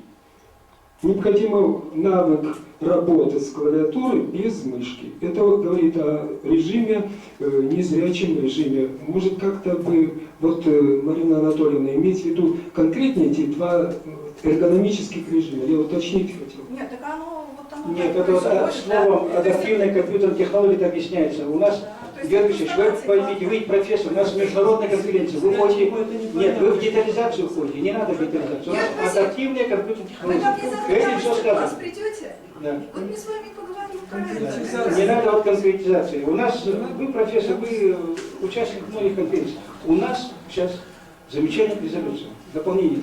Все. Сейчас смотрите на резолюцию, пожалуйста, и работаем только по резолюции. Ну там ничего про нас нет, это резолюция. Дискуссия у вас будет 23-го, целый день дискуссия, ради бога. Так, слово я попрошу зачитать Наталью Сергеевну. Да. Так, нет, общую резолюцию, наверное, у всех есть. У зрячих есть, у незрячих есть. Незрячие наши прочитали, да? Кстати, про кадры там есть общая резолюция. Да, там где-то что-то такое есть. Поэтому мы повторяться не будем. Да. Вот, ну, понимаешь, Володя, опять, если вот это вот в общее уйдет, да? А в любом случае... А нас только в общее уйдет, да? Нет, я имею в виду, что вот мы, если оставить формулировку здесь про кадры, я ее... А вы посмотрите, давайте ее тогда редактируем про кадры. Ну, тогда надо... Да, ну, то есть обратить отдельное внимание. Найдите про кадры, а Наталья Сергеевна про кадры там, пожалуйста, нам зачтите в резолюции, что там в проекте есть. Там есть про кадры. Здесь все федеральный университет участвует в разработке и реализации целевой публикации программ подготовки к подготовке случайных ситуаций для их кадров для осуществления инклюзивного образования. Все, достаточно. Но только получается, что это одному северо-восточному. А, вот в этом плане, да? Все университеты. Да. Да, здесь действительно замечание верные, получается. Но здесь как бы проводится все это для нашей республики. А вот смотрите, вот тут первое положение, да, значит, вы выработали следующие рекомендации. Значит, провести экспертизу.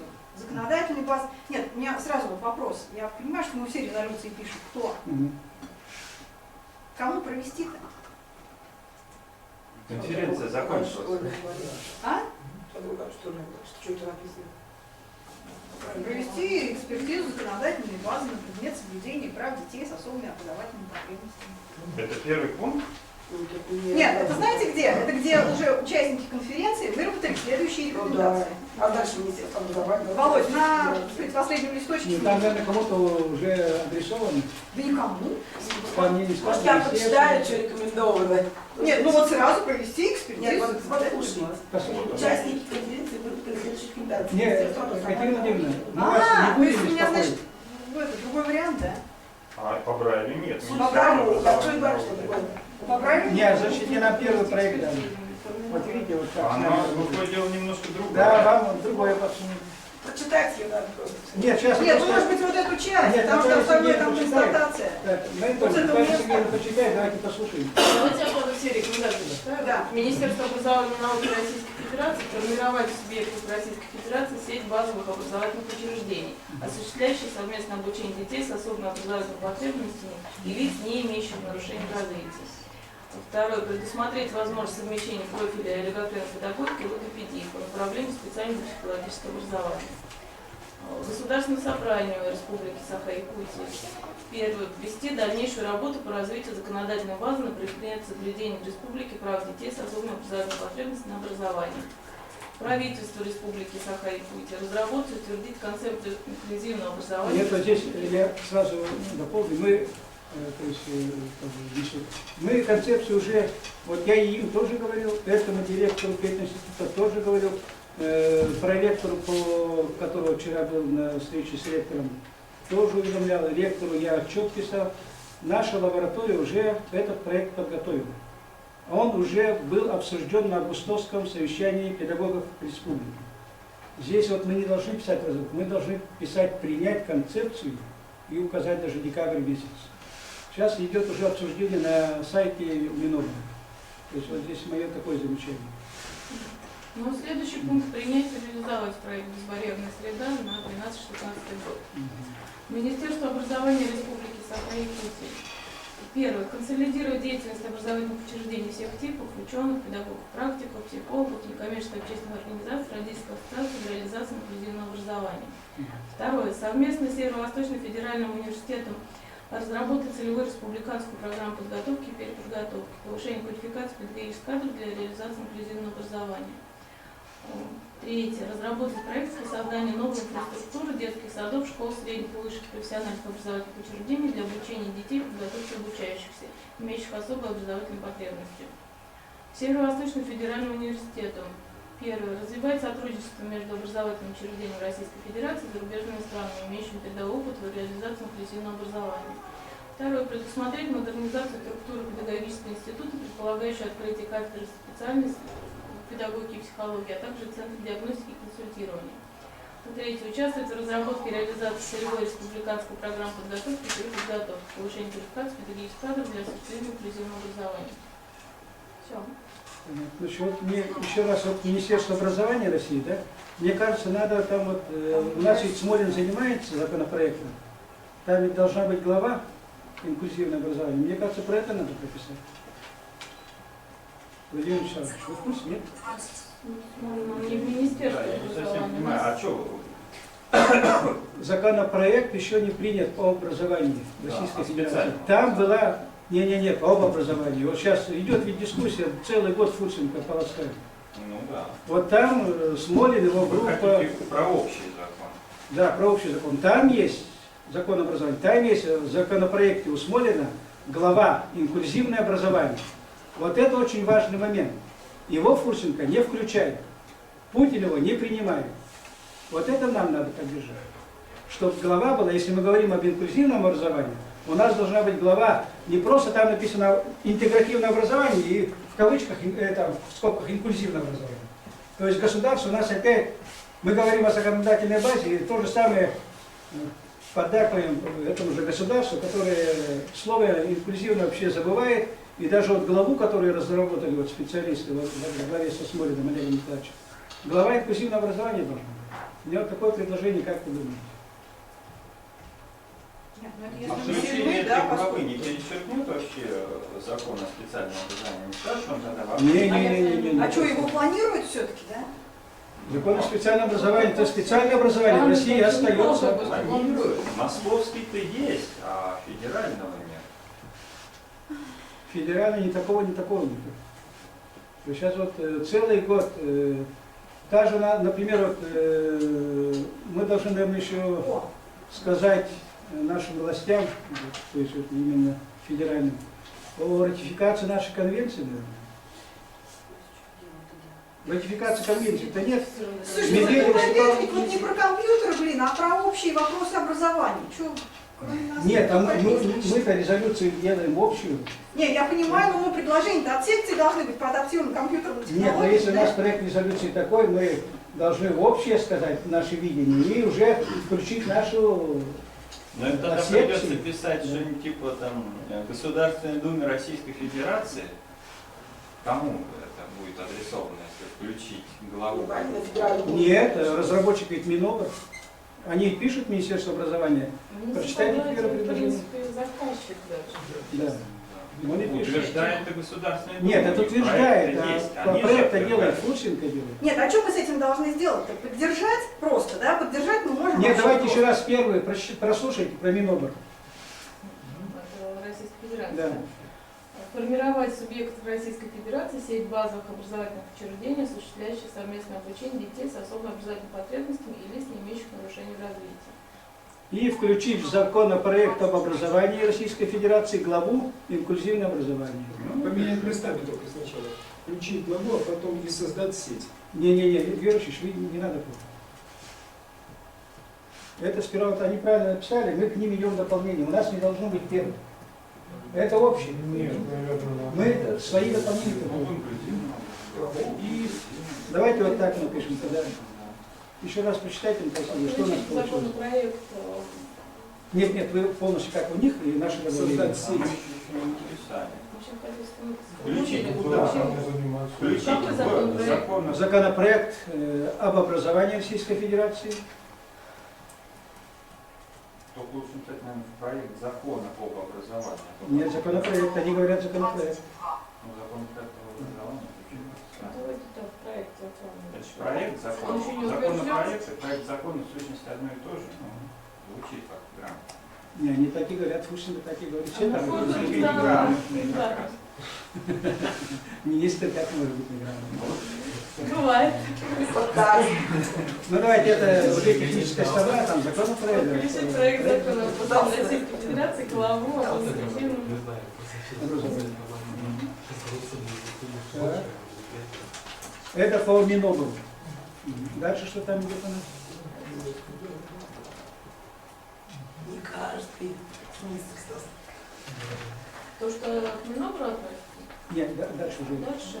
Государственное собрание Республики Саха. Читайте. Вести дальнейшую работу по развитию законодательной базы на предмет соблюдения в республике прав детей с особыми образовательными потребностями на образование. Вот общие слова. Дальше что там? Все. Дальше правительство Республики Саха.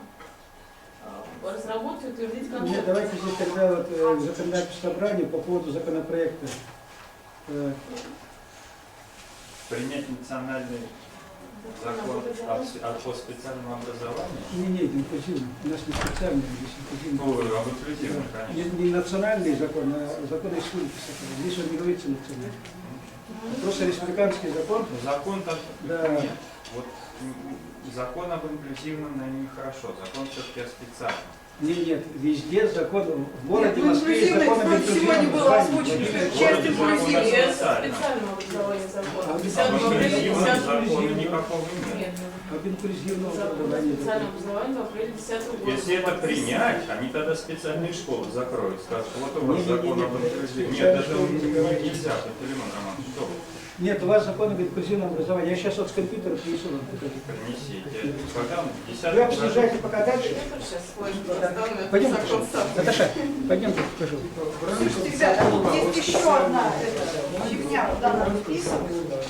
Ну, в смысле, еще один подраздел. Вот там есть вот это то, что рекомендации, да? А еще докладов участников конференции, посвященных вопросам чего-то там.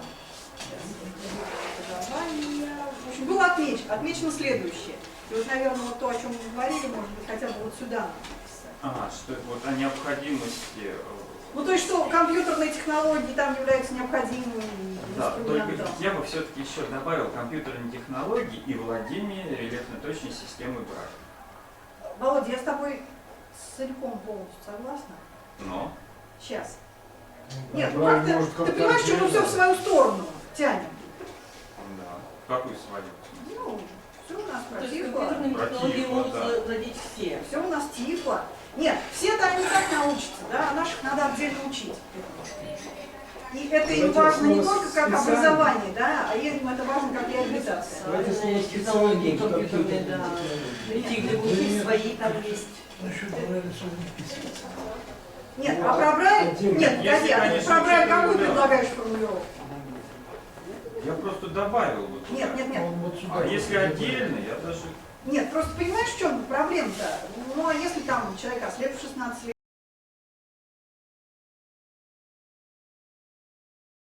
что, если он владеет Брайлем? Ну, ни к чему хорошему это не привело. Надо учить. Но все-таки без Брайля это не совсем то образование. Нет, я с тобой целиком и полностью согласна. Нет, ну ты понимаешь, ты не научишь человека, вот, когда технику чтения вряд ли он применит. Ну, по современной жизни, наверное, да. Но раньше-то учили. Ну и, в общем-то, техники у них все равно не было. Ну, раньше компьютера не было, у них не было другого. Просто здесь, Володя, акцент, то есть компьютер-то он всяко необходим. Нет, я, кстати, знаю массу людей, которые не получили образование только по той лишь причине, что по Брайлю они не могли, а по зрячему, по Брайлю не умели, а по зрячему уже не могли. То есть это как раз вот то, о чем Володя говорит. Нет, это все понятно, Марина, это понятно, и об этом Да ничего не вчерашнего. Ну нельзя без Брайля учиться. Нет, Брайль нужен. Без Брайля человек неграмотный. Вот что вы хотите? Безграмотный. Вы вообще видели, что пишут в рассылках? Это Видели. Даже тема письма. Два слова уже. Или как, например, освоить ту же математику. Да. Попробуй осознать Математику, доказательства английский. теоремы, английский, вообще иностранный Если язык. вы не освоить, то есть это расширяет уже возможности профессиональные. Знание Брайля. Ну, может быть, обязательно нельзя людей. Брайль это отдельный пункт, надо как-то сформулировать. Нет, вы Просто понимаете, до надо, чего чтобы дошло? были. Вот мне рассказывают там люди, да, что говорят, что предлагают родителям решать, надо ребенка учить по Брайлю писать или не надо. Что за маразм-то? Слушайте, ну Есть что за такое маразм дело, на вообще? самом Это деле. маразм. И 99 родителей из 100 говорят, да. Говорят, что не нужен Брайль, у меня ребенок не слепой, он видит там что-то. И может он действительно что-то видит. Да. Только Ну, это было что-то такое у нас благодаря этому плоскому письму и Вот расходится. Юрий Вячеславович, я много размышлял о Брайле и исчезновении Брайля. Я бы так вот сказал, в случаях овладения естественными науками и орфографией языка и пошло подальше по тексту. Потому что с точки зрения иных случаев сплошного чтения, где синтезатор работает только лишь как озвучивание текста, там... Нет, обычно... Нет, там математика иностранная. Нет, ну про математику Георгий Васильевич сказал, в принципе. Я Но сказал, есть еще естественные таблицы. науки, где одна буква весьма важным становится. И второе это орфография, изучение орфографии языка. Это тогда наукообразно получается, научно. В иных случаях Брайль смертельно не нужен. Ну как сказать, например, я не знаю, вот географические карты с подписями вот в той же школе, ну как? Выходит, человек, не знающий Брайля, не воспринимает подписи на карте. То есть я пришел к таблицу. С точки зрения одного символа, где он является фонематически различимым, там становится необходимо знание отдельной буквы, и синтезатор проигрывает в случае важности отдельного 2-3 символов. Правильно рассуждаю? В принципе, да, но с другой стороны ведь... Так вот мы посмотрели закон, значит, Москвы. Лиц СОВЗ. Там не написано специальное образование. Там речь идет об общеобразовательных школах. Никто не прав. Нет, вы не правы. Понятно. Лиц ОВЗ. Кстати, вот ОВЗ мне тоже этот термин не нравится, как ученому. Но это еще ничего, когда Нет, с возможностями да. здоровья-то. А когда без здоровья совсем хорошо. Как говорят, ограниченная возможность здоровья. Это какой-то тупизм. Можно подумать о остальных возможностях Вот здоровья именно. ограничены. Да. А с отклонениями в развитии, как вам Да, нравится? и вот Какие? именно там говорят, они инвалид не признают. Да, инвалид это они уже не медицинский приручные термин. возможности. А мы везде слышим С инвалид. особыми Я Минобр потребностями. свой обращаюсь и говорят, вы что понимаешь, у нас юридически слово инвалид работает. Да нормальное слово, я не знаю, что вы Нет. попались. У нас Вам ведь сейчас работает. немец только объяснял, инвалид как с английского. Но мы не с английского, мало ли каким-нибудь. У нас все-таки русский язык. Инвалид это не русский язык, Мария Анатольевна. Даже я и Яков говорит, это не русский. Но все, мы увлекаемся в другое, даже что давайте вернемся к этому, там что у нас Так что же мы добавляем? главой инклюзивного образования мы добавили? Да. А дальше что там? Ну вот еще есть два предложения. Я сейчас, Владимир, это закончу. Правительству, государственное собрание что-то будем А там что было? добавлять? Было вести дальнейшую работу по Да, это развитию общее слово, законодательной да. базы. Да. Да, здесь вот принять закон об инклюзивном образовании, развитии инклюзивного образования. Получить проект. Это мы добавляли для министерства. Это у нас была концепция. Да. А это закон идет. Законодательное собрание делает законы. Министерство образования принимает концепцию. Ну или давайте в эти дела не будем, потому что завтра будет круглый стол, наверное, по законодательной, я там выслал, чтобы с ними говорить. Ну давайте пойдем дальше. Давайте. Правительство Республики Саха-Якутия разработают и утвердить концепцию. Правильно? Да, вот не разработать, а утвердить, да, утвердить концепцию. Разработать убрать надо.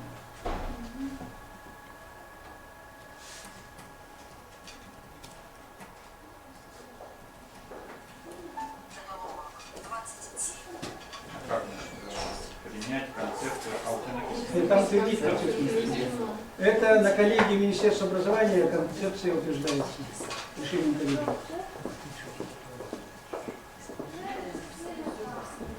Это на уровне республики? Да, это республиканский закон.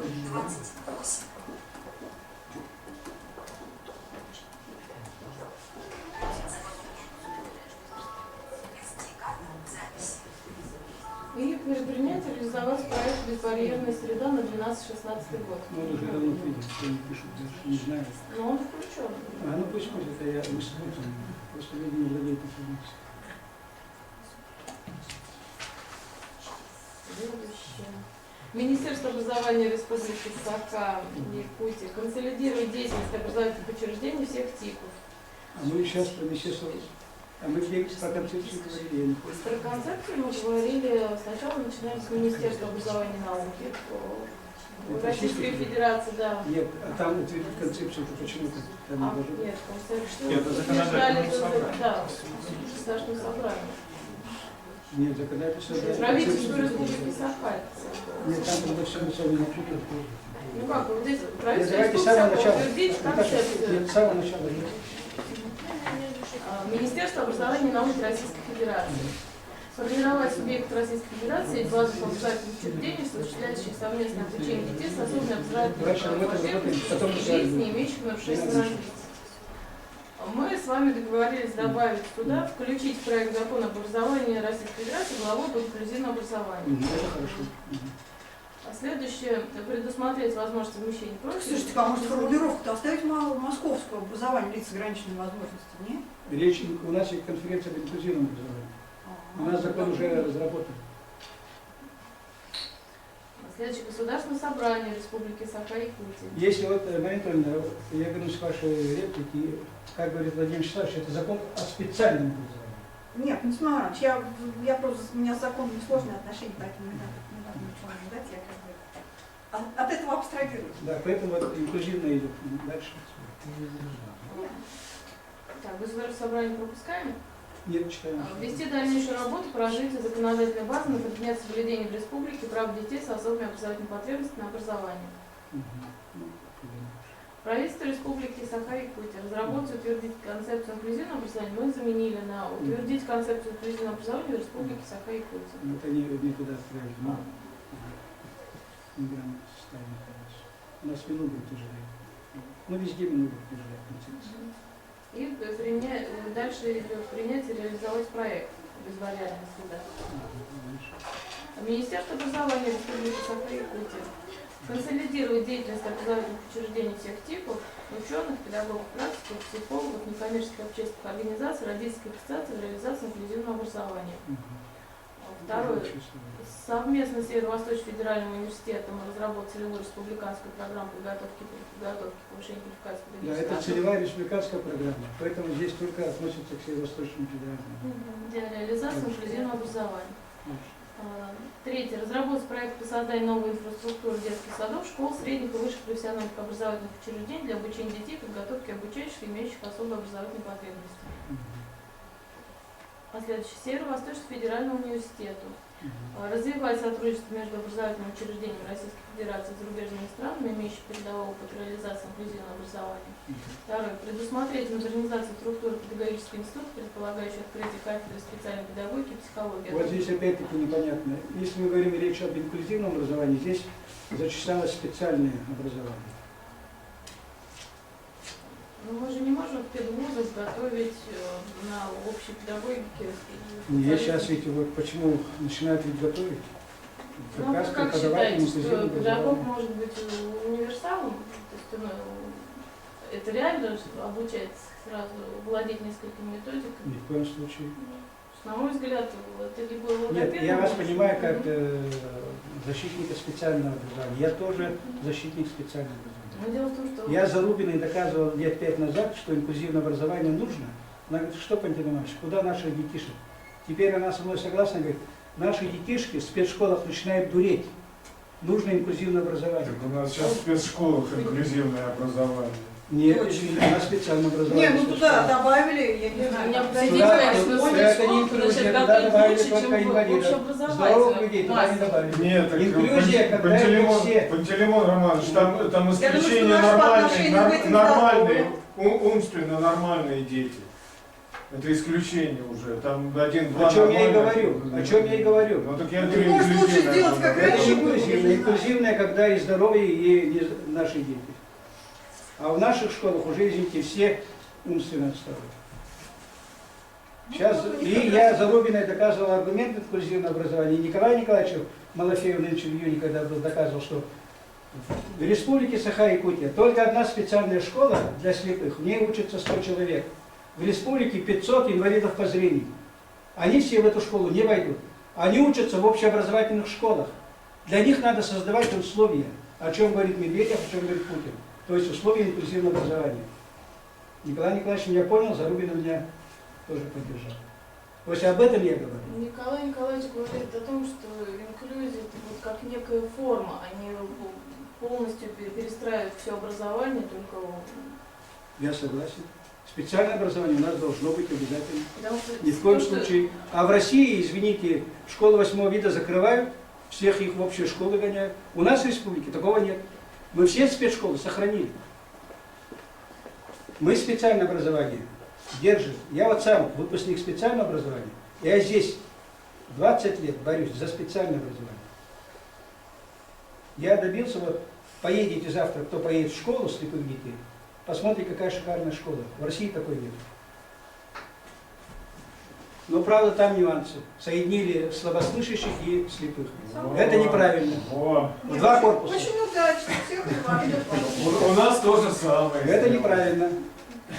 Они вроде бы Егорова рот заткнули, вам хорошую школу дали, завтра хвастаться будут. А я сам с глухими жил. Так и нашим. И многие жили, я думаю, из вас с глухими, знали, как это, каково жить. Так когда сидишь, играешь, и вдруг тебя в глазах искра. А как же глухой тебя камнем на углем кинул? Пантелеймон Романович, нашим сказали, у вас есть две школы, обе финансируются. Если хотите обе закрыть, закроем обе. У нас 28 школ. Вот оставим одну и будем ее финансировать. Они все финансируются, мы их ни в коем случае не трогаем. Министерство образования у нас в этом плане и специальное образование мы держим, и развиваем инклюзивное образование. А дальше может, это хорошо в каждом регионе, потому что то, что касается Москвы, общеобразовательная школа на очень низком уровне подготовки. Согласен. Поэтому... Это везде так, не только в Москве. Нет, я когда смотрю на детей, которые если 8-9 лет учились в массовой школе, пришли в специальную, общеобразовательную, то у кого-нибудь нормального образования. Нюансы всегда будут, товарищи. Мы все и сразу одним хлопом не сделаем. Дальше Наталья Сергеевна. Что-то я не вижу. Предусмотреть модернизацию структуры педагогического института, предполагающей открытие кафедры специальной педагогики и психологии, а также Центра диагностики и консультирования. Ну, я завтра скажу. Участвовать в разработке и реализации целевой республиканской программы подготовки, повышения квалификации педагогических кадров для осуществления инклюзивного образования. Прикольно, вот здесь они вот так уже так сказали. Это для университета как взяли. Нет, слушайте, я знаете что, Пантелей Иванович, наверное, я виноват, да, там есть еще одна часть. Наверное, мы должны в нее все-таки что-то вписать, да? Нет, вот нам, вот, да, надо наше свое что-то. Вот не рекомендации, да, а там есть еще одна часть. Вот в докладе участников конференции, посвященных вопросам создания инклюзивного образовательного пространства, отмечено следующее. И вот то, что отмечено, там перечисляется, да, там спора нету. Отмечено следующее. Инклюзивное образование является важнейшей общегосударственной задачей. Ну, это как бы констатирующая часть, да? Давайте ее Нет, ну туда мы что-то должны вписать однозначно. Констатирующая часть, да? В отмечении, отмечать. Тогда дальше делать, пожалуйста. Второе. Развиваются позитивные интегративные процессы общеобразовательных учреждений, включая до общеобразовательной школы, учебное заведение среднего и высшего профессионального образования. Как развивать? Нет, они отмечают, что процесс позитивно развивается. А какие конкретно? Признается эффективность деятельности некоммерческих общественных организаций, родительских ассоциаций в осуществлении права каждого ребенка с особыми образовательными потребностями на получение качественного образования в условиях школы. В Республике Саха-Якутия подготовлен проект государственной программы «Безбарьерная среда» на 2012-2016 год, предусматривающий мероприятия по созданию универсальной безбарьерной школьной среды для детей-инвалидов в публичных образовательных учреждениях. А вот здесь надо тогда добавить разработана концепция по инклюзивному образованию. Сюда? Да, сюда, да.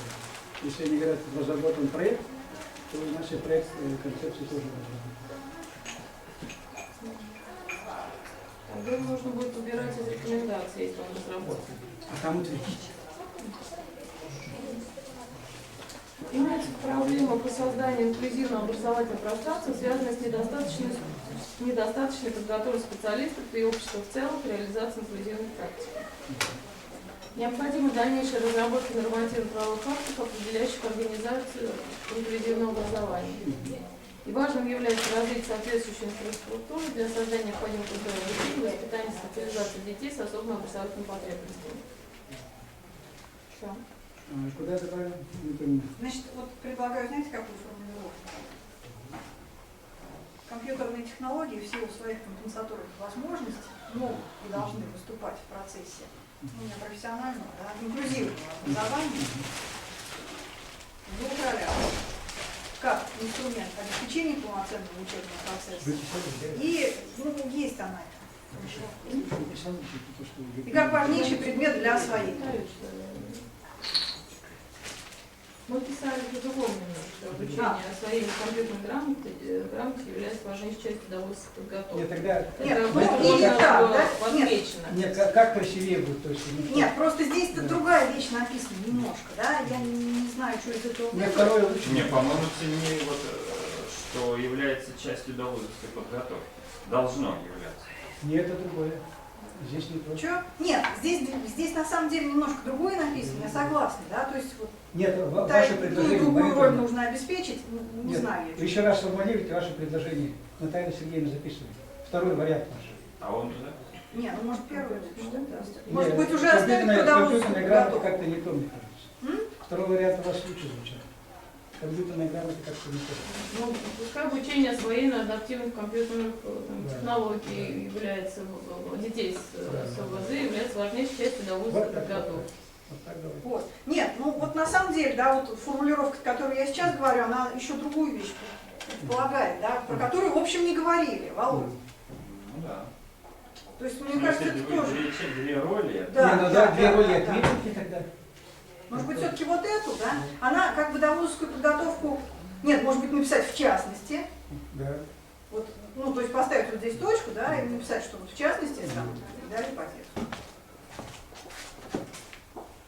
Тогда что у нас Формулируем конечный вариант. Да. Не, ну единственное, много немножко, да, получается, Пантелеймон Романович, я же не знаю объем, да, как тут все коротенько как-то, у нас много получается. Нет, почему там объем? Они отредактируют, что там редколлегии есть.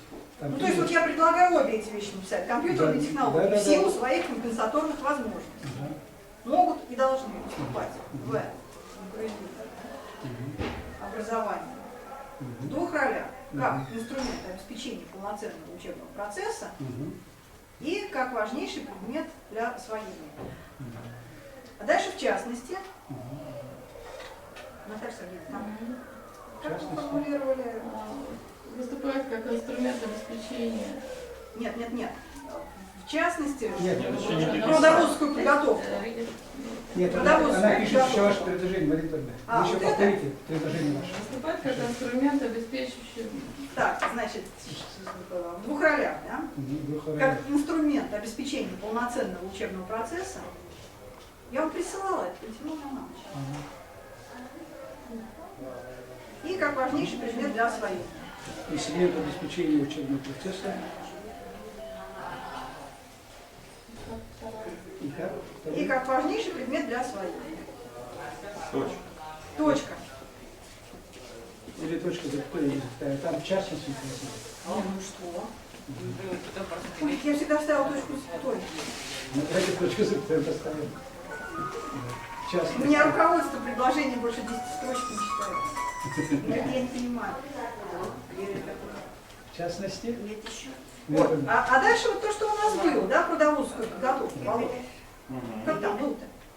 Обучение, освоение компьютерных грамот является важнейшей частью довузовской подготовки.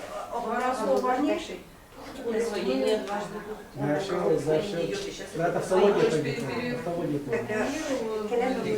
обучение, освоение компьютерных Просто, может, технологий теперь это детей. вообще можно опустить? А довузовскую мы провороним. Ну, поскольку это инструмент, еще такой обоюдоострый. Просто то, что сейчас, да, мне кажется, довузовское надо было оставить, а то, что сейчас было сформулировано, это уже более конкретизировано к людям, которые в проблеме находятся, а чиновник это не поймет. Не поймет. Тогда довузовскую оставьте и пойдем дальше. А то у нас время уже сейчас обходит хорошо, уже вас ждут.